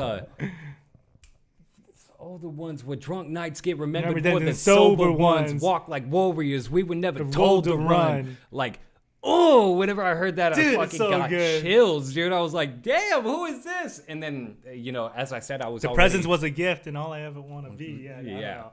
know. Dude, he was just like I don't know. Knowing the story of his comeback, And so, Like- speaking of lyrics like that, and the lyrics that he had on that whole album, and then going to Electric Circus or the other ones, like it just seemed like he was phoning it in because he had so much like powerful quotes, and then it was just like, oh, I rap like Common. As I was saying, what happened with KRS-One just kind of took the mantle of being the hip hop teacher, which much respect to him for it, but his raps were boring. He was just kind of phoning it in, and he was just saying stuff, which respect. But also Common was doing that too, so it was kind of disappointing for me in a time where I was looking for like hip hop legends to give me inspiration, and then I just wasn't getting it from them I agree. anymore. There's some songs I liked every now and then, and it's all right, but it was not nearly as like I feel like Water for Chocolate is like a lightning in the bottle type album. Like I don't think you'll ever get an album like that. So is One Day It'll All Make Sense. I don't know if you've listened to that I album have, much, I but have. yo, I fucking love I that listened to it album. once. Like I listened to Resurrection and that back to back, like pretty like there. It was kind of like okay, this isn't like the Common like that is famous. Like that's when I got to like Water for Chocolate, and then obviously Be and Finding Forever. But there are some good tracks. Like I said, Retrospect to Life for Life is a beautiful song. It's such a good song. And dude, that song with Cannabis. Speaking of underrated rappers, Cannabis, he got fucked as we were talking earlier. He started beef with the wrong people every time. And then he got. But he's a good rapper. He can spit, dude. Like. Systematic global geographic. Oh, what does he say? Systematic global geographic.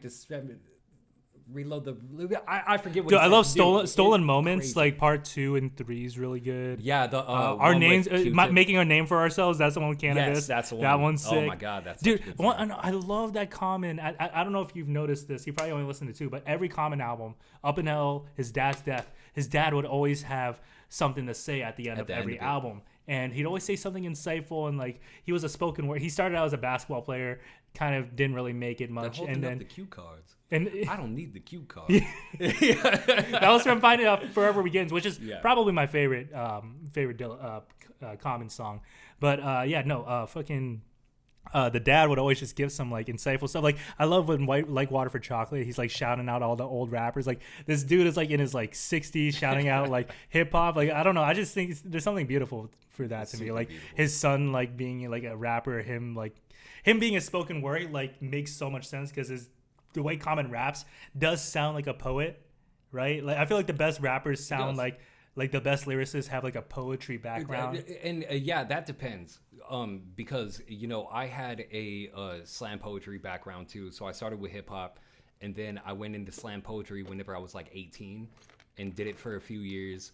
But there's a pretentiousness with the poetry that if you bring that pretentiousness to it, then you start sounding a little like a slam poet spitting over a beat, and it gets preachy, like too preachy.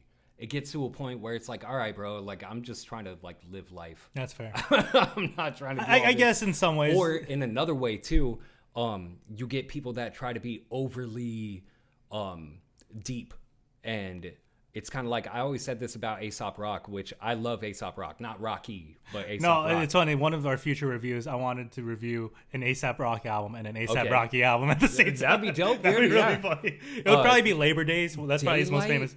Daylight, I think, is my love favorite. That song. It's my favorite. EP and You Don't Stop. Aesop. Yeah, but that song event was also on Labor Days. Did you listen? Labor Days is a pretty dope album too. And then None Shall Pass. Like I know my Aesop Rock. If you like break down the lyrics, he's not saying shit, and he's dude. But some of his vocab, but he's great at the vocab. His vocab, so there's an in between that I feel comes from the poetry spectrum. You can't be too preachy, and you can't be too I'm just doing this in order to exercise my ability and to confuse people, so there's an in-between. I love Aesop Rock, but whenever I would listen to hip-hop, I would want a message. And whenever I broke down what he's saying, I'm like, I get what you're saying, dude, but you're not saying shit. You're describing a soup can very You might be spoiling one of our future episodes. Yeah, I'm gonna give you a couple of conscious rappers. You tell me if they ever got too preachy. Nas. Okay. On the newest album that came out with DJ Premier, he did do no, I can't say that song because I was gonna bring up the song for the Sons because he did a song before called Daughters, and it was a song for the Daughters. Love that song for my son. That's one of my favorite Nas songs because it's like I don't have a daughter, and I cried to that song where I was beautiful. Like, yeah, the fucking daughters. But my daughters, he's like, but our sons are not less important. And then he did Sons on DJ Premier, and that flipped the whole thing. Yeah, I remember that. Nas, I don't think Nas ever got. I don't think he can get too preachy because like he's coming from a place of, I know shit, so I'm gonna tell you. Like whenever I think preachy, I think more people that, like elitists. Nas isn't necessarily an elitist. He just has a lot of. I think he had a lot of wisdom. A lot of wisdom. Even like with Illmatic, like as a 19-year-old, he had so much maturity. Like a 30-year-old. Yeah, he has had so much maturity at such a young age. It was so impressive. That's why he's always. I don't think he'll ever get that label. And I think I'm trying to get at a common theme that there is a thin line when you're trying to get into that conscious rap like lane. Do you think you start becoming preachy once you become unk? No. I got less. Macklemore. He was preachy right off the jump, bro. Some people are arguing Kendrick is getting preachy now. Kendrick's been preachy his whole He's career. been preachy. And he's very preachy. He's very preachy. I can't think of a song where it doesn't have some overline condescending message talking about what's wrong with society. I love Kendrick. He's a top 5 rapper to me. Right. I think he's one of the greatest rappers of all time. But that's preachiest. He's very preachy. He is the conscious rapper. Like, he is what Common wanted to be. Maybe not as commercially successful, but like Common did it. What Lupe was also on that. Trend for a little bit. Lupe kind of had his own. That song episode. Hurts me so. I love that song so much. My mama beats me. Of course, but like Lupe is super preachy. Like when he, especially. Who else, by the way? Who else are you? Oh, who? Yeah, I know. I spoiled. So Mos Def. No, I wouldn't see him preachy. Like that Mr. N-word song. You don't think he got maybe on songs black on both sides? But whenever I think of him as a rapper, I don't think of him as preachy. Mathematics maybe. Mathematics is dope. Yeah, Mathematics is dope. How about Talib Kweli? Oh, he's always preachy. He always tries to be the message. Talib is actually in my top 5 most listened to rappers. Like I fucking love Talib. Well, what's his first album? Quality. So good. Yeah. And then his second one, Everyday Struggle, or I don't remember the one with I Try and was that the one with drugs, basketball, and rap? Yeah, I think so. His His first couple albums I think are so overlooked. Yeah, like I love his first couple albums. I think all of his shit is overlooked because actually, whenever I was younger and I was listening to Black Star, I actually liked Talib more than Mos Def. That's people couldn't get over the voice of Talib because he had the like kind of higher pitched nasally voice. They were New York's outcasts. But for me personally, whenever you listen to Talib's lyrics, that it just sets the mood. Like I've always liked Talib over Mos Def.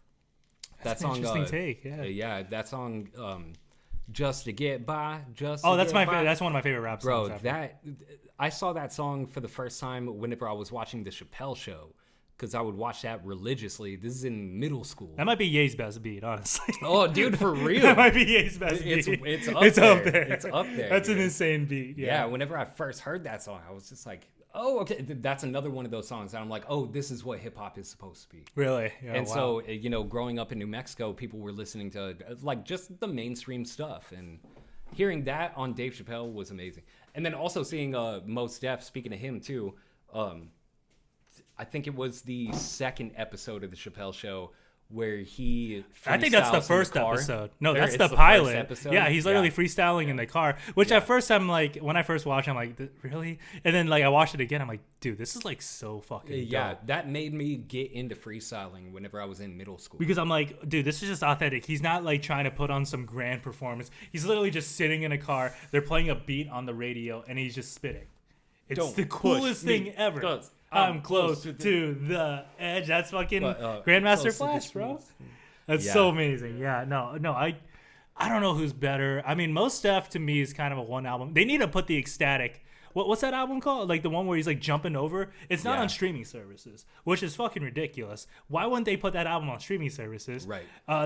His other albums are like good, but like Black on Both Sides is basically Black on Both Sides is amazing. Like that album is better than any Talib album, but I think Talib has a better overall discography than dude, and he just has more music. And the first album that Talib came out with that he wasn't able to, or he didn't get any industry help was Gutter Rainbows. Have you ever heard that one? Yeah, that's a great song. No, the song. Great album. I know the title track too. That's a great song too. Mm-hmm. No, that's a good one. Yeah, he had a good run. He had a great run. Good run, yeah. Went but on he's preachy as fuck. Yeah, he's always preachy. Mm-hmm. Did Ice Cube ever get preachy to you? Ice Cube? Well, early Ice Cube, I guess. No. No. Well, that's more. I wouldn't call it preachy. It's like hood preachy. Yeah. Like because. I wouldn't call him preachy. Yeah. And then I got a couple more. KRS-One. Obviously. That's a pretty clear one. As I was talking about him, like he's the hip hop teacher. Mm-hmm. He's the teacher that comes in and like, let me tell you what's going on right now. Like that's his whole thing. Yeah. So You know, for a lot of rappers too, and the rappers that you're naming, the preachiness isn't necessarily like bad. It's not bad at all. It's just like they get really politically charged. But you know what? You know what it is for me, and you know maybe a little racism, but like whenever white people start white rappers start talking about like preachiness, and it's like That's when it becomes shut the cringe, fuck up. like Macklemore. Yeah. And then last one, this one's probably my favorite one, Immortal Technique. oh man, Dude, what do we talk about preaching? Dude, it might. Forgetting about Hobson. That's a pretty. Hobson's that's a good one, one. too. That's a Hobson's good one. Yeah, he's not a white person, and he's very. What about Lucas Joyner?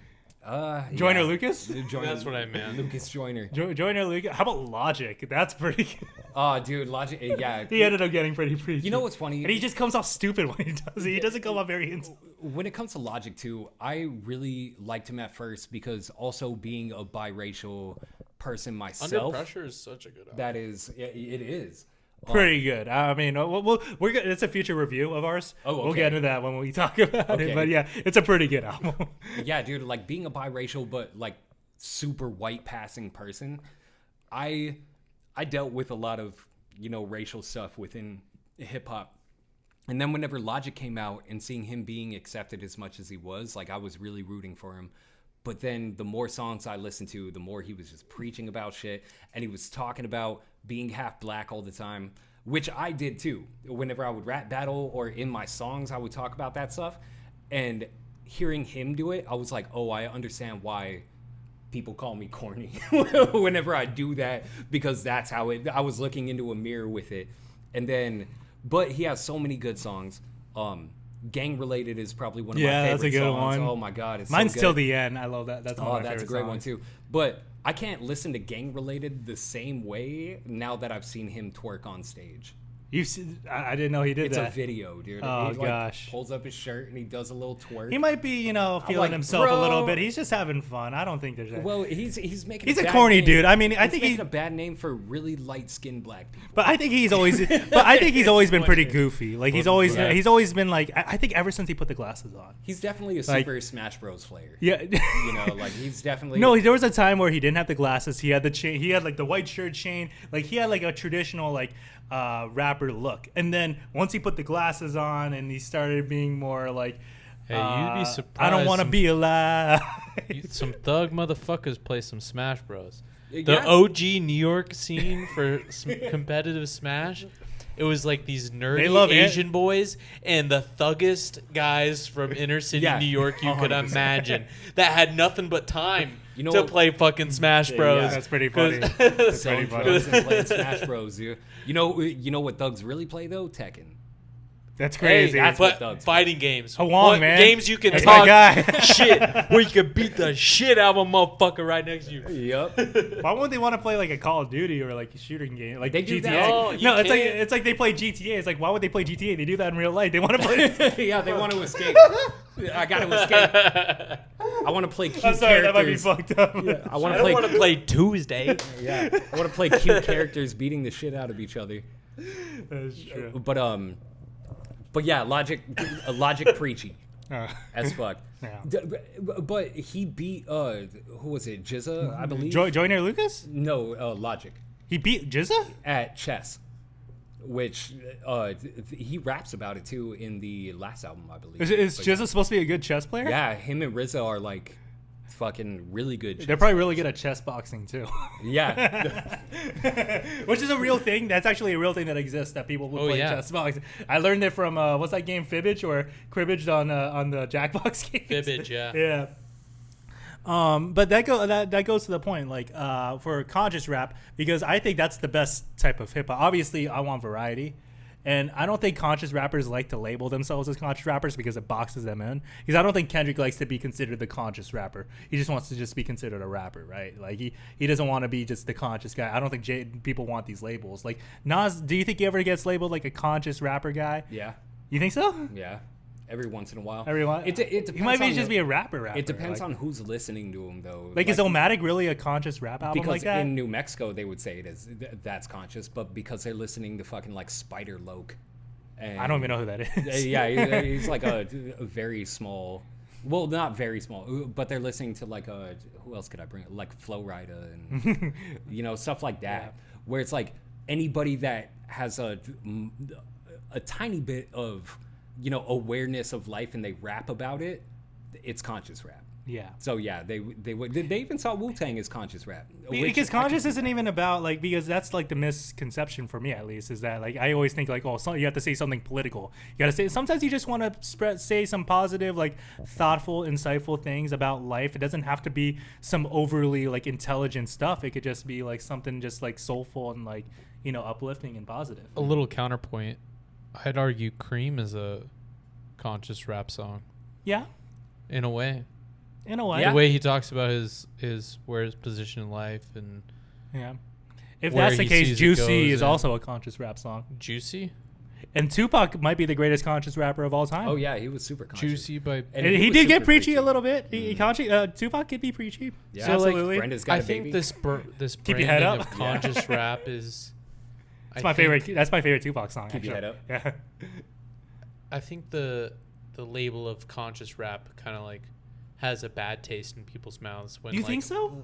Yeah, for a lot of people 100%. even, think it even, has- I even think though it has some like of the a- greatest hip-hop of all time is all conscious rap. Like Cream by Wu-Tang is a conscious rap song in a way, like in a big way. I grew up in a Like- the type of hip hop culture where it was about like consciousness, and conscious was like viewed as like the better hip hop, and like no one wants to talk about the money cash hoes and the mainstream boring this But shit's that's what was trash. on the radio, no? Like Lil Yeah, no, Jon and- that's just like what I grew up with hip hop. And that was very niche. It was Do you think very I was being niche? Yeah, 100%. Yes. 100%. You know, there was a crowd like me, like a big crowd like that. No, people liked the Akon. No, there's a big crowd, but it's niche. It's still, like if there's one out of every 10,000 people, if there's 1 million people, it's still going to be a big crowd. But it definitely was. Damn. Even whenever I started getting into hip hop, because whenever me and my rap group, Divine Essence, started doing our thing, we were basically conscious hip hop, and that's mostly what we listened to.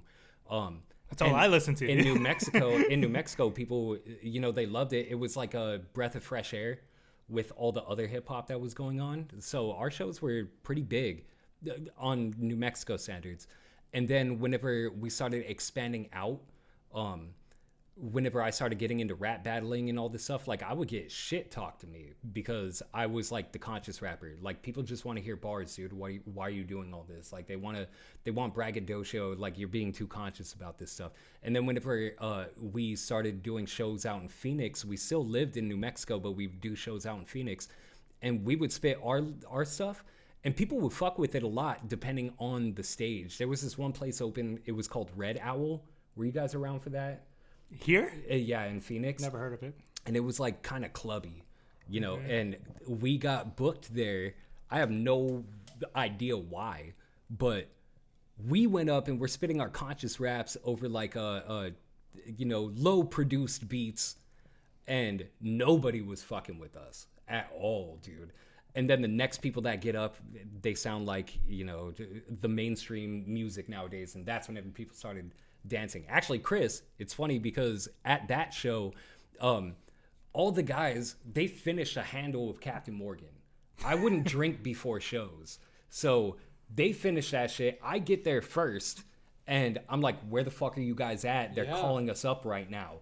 And then I get on stage with one of the other rappers, and me and him just start like doing crowd work and stuff. And then they show up all faded. And then we're doing our songs. Nobody's fucking with it. And then Chris started freestyling because he skipped some lyrics, and he started freestyling and talking shit about the promoter. He started talking shit about the crowd. Wow. He started talking shit about everybody, like, fuck y'all. And if you want to fight, I'll be outside, basically.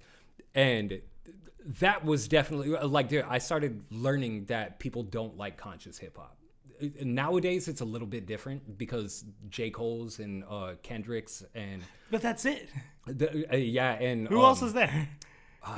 Even Drake for a little bit, like, I guess. I wouldn't call him conscious Big Sean, necessarily. I guess. Yeah, Big Sean, you're really stretching the definition. Lucas Joyner, too. Joyner Lucas. Yeah. Logic, I guess. Yeah, Logic. Like Chance, I guess. Like, people there's got like a little bit open to it. more, and they're like, oh, people It's are like not doing every conscious song rap. has to be conscious, but they have a conscious like mentality when they Yes. make their music, I guess. And so I saw battle rappers specifically go from talking shit to me for being too conscious and making nerd rap to becoming that same thing later on in life because they were just going with the waves.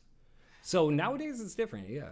Because even Eminem, is he a conscious rapper? I mean, you have a song like I don't know, No, he's not a pop rapper. Whatever you so- say, so- I am. Say That I Am, one's or kinda- that's a good, or like a Stan's even like a Oh, yeah, conscious song, like it's supposed to send a message type thing.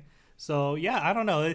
I don't think people don't want to be labeled as conscious rap, but I think conscious rap is like in my opinion, the most important thing of hip hop. Like it's what makes it what keeps what it started out as. it's what keeps the tradition alive.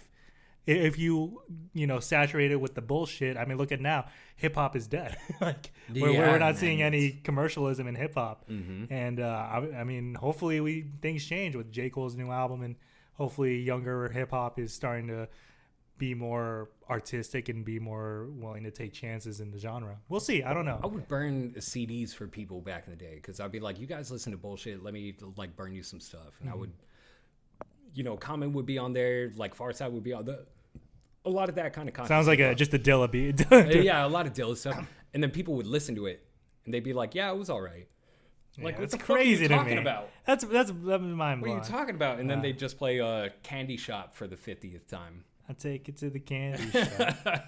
I like the version in The Hangover where they're like that wedding song guy. Have you ever seen that? Oh, and I barely remember that, dude. I think what I want to end it off at, I want to do a draft. Have you ever done a draft with us before? So basically, I think we did do a draft. yeah. the So first what I want to draft is Dilla produced songs, time. Okay. 3 songs each. Do you know your damn. Dilla songs like that? Oh, damn. You do your research. I got my. You got your 3. Yeah. Let me. Mr. Jeff, I'll let you go first, since you are the guest. All right. I'm going to have to think of some stuff. Might be some dead air for a second, but so Gobstopper was always one of my favorite beats off of the Donuts album. That Yep. one. That was always one of my favorite beats right there. Is that where you're taking? Yeah, I'll take that one. So, do we go around or do I So pick the three? way it Okay, works, he okay. goes, and I go twice, and then it Gotcha. goes back around. So just say it again. What song? Gobstopper. Gobstopper. Yeah. Nice. I'm gonna go with "Won't Do" off The Shining. Won't do. Yeah, that's it. That's a great one. It's the one. Mm-hmm. Yeah, I was gonna pick that one next, actually. So I'm gonna do. You don't know that song? Of course Yeah, I know you that do, song. yeah. I just heard the album, bro. Wow. We reviewed it. I'm going to. I'll do that. So I'm gonna do. This is tough. I'm gonna do "It's Your World," It's your world. and then I gotta keep Common, and I'm gonna take the questions. The questions. The questions. You know the song "Why" by Jadakiss? Mm-hmm. Completely ripped off the questions. I love both songs, but still. All right, your turn, Jack. Ooh. I'm gonna go "So Far to Go" Ooh. Okay. Which version? off of The Shining. So all your songs are from The Shining. Yeah, Damn. it's my favorite. One of my favorite albums. Really? It's one of yours too? Yeah, I even was first introduced to it as the instrumental, and I fell in love with just the instrumental version of the album. Wow. Is when I first fell in love with it, Okay. and then I started listening to I was like, oh Lyrics. shit, There's lyrics. whole lyric album. all right, you got 2. This is hard for me because I love so many of Dilla's beats, so I'm just gonna throw out some that I don't. They're kind of off kilter. So Kind of like Dilla himself. yeah. So "Shake It Down" off of what's the album? Motherfucker, "Welcome to Detroit." "Shake It Down," because that beat, the whole album, "Welcome to Detroit" is like kind of, it goes everywhere. And then whenever "Shake It Down" came on with that boom, boom, boom, like the bass heaviness of it and the way he raps over it is just, it's such a fucking grimy beat. Fucking love that beat. So yeah, that'll be my second one. And then do I go again? You got one more. All right. I think I'm gonna have to choose. Hold on, I just had it too. Smoke. It's on the J Stay Paid album and blues rapping on it. Oh, you showed me this song. Yes. Yes. Yeah. That song Yeah. slaps. And oh my that's God. dude, that beat is just so fucking vibey. Do, do, do, do, do, do, do, do, do. So dope, and it's been used multiple times on different albums too. So I think I don't know if I'm going weird with it. Those are probably I my love favorite it. No, rappers. that's exactly what I'm hearing. And I think Dilla, that's what Dilla's about. He's like underground as fuck. Like, yeah. Honorable mention real quick. The song that he did off of it was one of Raekwon's songs. I think it's called Flying Daggers, and it's just so fucking hard. It's like you're going to war. That's like an honorable mention right there. I always like it when a producer makes an uncharacteristic beat, like not necessarily of their sound, and it always just dominates for me. Like for going like somebody else. Kind of like, kind of like Yeezus. that's not a normal Dilla sound, but like they wanted that from that. Like it might not be what they normally go to. Yeah, that's like not a Is that normal Doom? Dilla beat. No, that's Raekwon. Sounds like Doom. And I was flamed for saying Raekwon was one of my favorite Wu-Tang Clan members. That's not a hot take. That's not a bad. I never said it was a hot take. I just said like we did. I can't believe. No, we it." did one. We did one of the great. We did like we drafted greatest rappers of all time. He was like he took Raekwon. I'm like over Ghostface, over Jizza. Really? Pretty Okay. hot take if you're saying greatest of all time. Yeah. Okay. But a lot of people what's your third song? Yeah, though, third Jack. song. Let's finish this up. I'm gonna go with Selfish. That's not. Slum I don't think that's Village. Dilla. I don't think Is that's that Dilla. not Dilla? I don't think that's Dilla. Let me Well, look it I'm up. looking like a fool. I'm looking like a damn fool. Yeah, I think that's a Kanye beat. Is Yeah, it I think really? that is a Kanye beat. That's a Kanye beat. Fuck me in the ass. But it would have been a good It does sound like Dilla. That's why Kanye stole Dilla's sound. Let's be real. That's what I was saying earlier. That he took Dilla to the mainstream. So Oh, he took 100%. Dilla's sound to the mainstream. He made it more accessible, easier to listen to, I guess. Because Dilla is not really the most easy listening, except for The Light. I think The Light's very easy to listen. Yeah. Man, now that I'm looking at stuff, I'm like, there's so many good Dill. No, I was after this draft. Let's run them out and see what are your favorites. But Jack, Let's go the light. Did someone take the light already? no. Oh no, okay. I'll take the light off of Like Water for Chocolate. Perfect. I'm torn. I don't know. Off Fantastic Volume 2 is on my list. That's not gonna be my pick. I also Q-Tip solo stuff. So Amplified. We're missing all that. Like Let's Ride's an amazing song, and then you have Move. Here, Dude, Move is great because Move is the one that transitions into the second beat, right? yeah, the Yeah. Renaissance Yeah. rap. That Dude, second beat dude, hits so Renaissance is one of my favorite rap And albums ever. I don't know if this is a Dilla beat. I don't know if it is, but Fever off of that. I think that think might be. that There's a lot of the Dilla Fever. influence on that album, but my pick is gonna be. I'm not gonna pick. I want to pick Drop, but I'm gonna take him Running. Okay. I like Running. Oh, It's yeah. basic. It's basic, but Yeah. Running's so fucking good. What are some of yours that you missed? So have Something you that means something is also another one I missed. have you ever listened to the Illa J album? J Dilla's younger brother. And What? It's like a R&B album, and he used Dilla beats from like 2001 or something. What? Yeah, there's a song called DFTF, Don't Fight the Feeling. And it's with the dude from what's Nick Cannon's Wildin' Out. It's from one of the dudes with Wildin' Close Out. to the biggest album or closest to the name of the biggest song on the planet right now. Wildin' Out. No, the Bad Bunny. Oh, Bad Bunny. DTMF. Yeah, What'd you say? Okay, DFTF. Don't DF. Fight the Feeling. yeah. We're not talking. Well, anyway, Yeah, that's a great one. That's a great one. Yeah, all those beats on there. Fuck, man. It's so hard to. Sorry, It's all buzzwords. Buzzwords. It's all good. It's all good. buzzwords. Baby, Bad- we Bad oughta Bunny. think twice. Oh, no one mentioned Baby. Swift. Oh, baby was. Oh, I could have picked Baby. Uh-huh. That would have been a great pick, but I don't know. I like my picks. Dilla, what other Dilla beat? Oh, you Oh, still Erica. haven't picked Don't yours. didn't she? I picked. I picked. What's the song? Oh. Runnin'. I picked Runnin'. Running, yeah. Far Side. Dude, I should have picked. Oh my God, that's Dilla. That's Dilla, Mm-hmm. I love that song. right? Dude, that's why Dilla's insane. I should have picked the top one though. Would be "Love It Here." It's the one that I brought up in the first place, where I was like, it was the first time I ever heard an instrumental, and it made me tear up.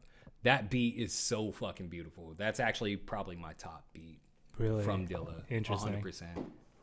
Honestly, I think Runnin' might be it. Runnin' is so Runnin's fucking great. good. It's just like it's a Yeah. basic. It's a basic Or, pick. It's probably one of his biggest songs. Or the one with Slum Village. I'm blanking right now. Climax is a great one. Climax is great. Off the same one. That's all I fantastic. actually have a great way to end it. What? Can I play a royalty free beat Sure. Yeah, and you rap about what Dilla means to you? sure. I looked up J Dilla type beat royalty free, and this came up.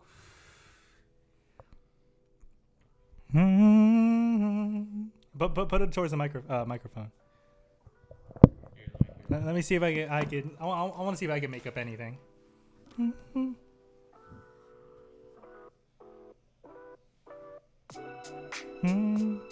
Yeah.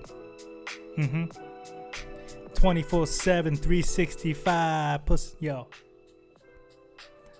Yeah, I said mustard on the beat, ho depot. When he rap, he a freak. Throw a man down, calm to aim your lambs, tell him breathe, nail him to the cross. Yo, so much drama in the LBC. It's kind of hard being Snoop D-O double G, but I somehow, some way keep coming up with funky ass shit like every single day.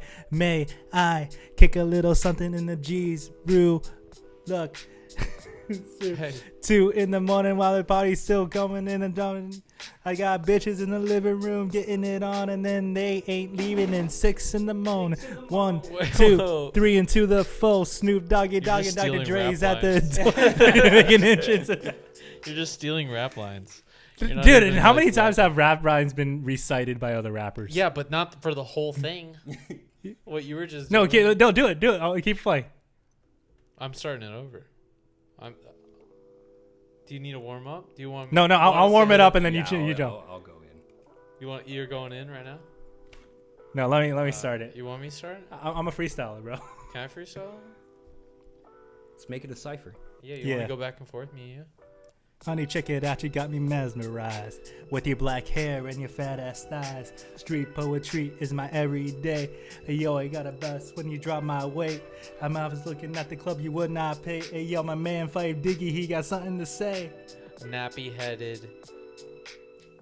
Wait, fuck, I forgot the line. I like him brown, yellow, Puerto Rican, or Haitian. I was Name is trying to do Five Hold Dog Up. from the What's Zulu the line Nation. from Hold Up? Told you in the jam that we could get down.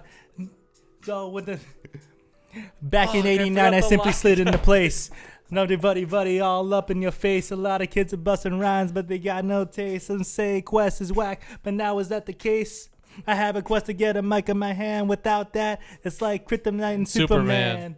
So Shahid, let's hear what the vinyl. He's on stage, you call me Dynamite. When's the last time you heard the fight was sloppy? Lyrics anonymous, you'll never hear me copy. Pop, never coming less, size a limit. Yo, not the limit. You know we gon' get it. You know I just rap. You know it's not a gimmick. You know that the motherfuckers know me. It's only the Jeff Man, and we doing karaoke, hip hop that we keep off the top, that we keep down locked like a padlock, but we keep going. And I say that J Dilla changed my life and changed today. So that's the kind of lyrics that we spit. We just go off. It's not counterfeit. We're not printing any kind of money that you can't use and you can't take from me. You can't be that man of me. You can't be in back of me. You have to be in the front, cause we bringing each other up. Yo, with the bump. Yeah. Coming over me. Ever since I came to this spot, It's been on top of me. At night I can't sleep. I toss and turn, candlesticks in the dark, visions Vision of bodies bodies being being burned. burned. Four walls just staring at a paranoid schizo with my finger on the. trick. I think it's a good place to end it. Finger on the trigger. All right, hey, Hey, brother. thank you, man. Hopefully we can do this again, man. This is a lot of fun, Thank you man. for coming on. As Yeah, always. Absolutely. Thank You guys have a everybody good watching. night. Thank you. Happy J Dilla Day. Happy J Dilla Day.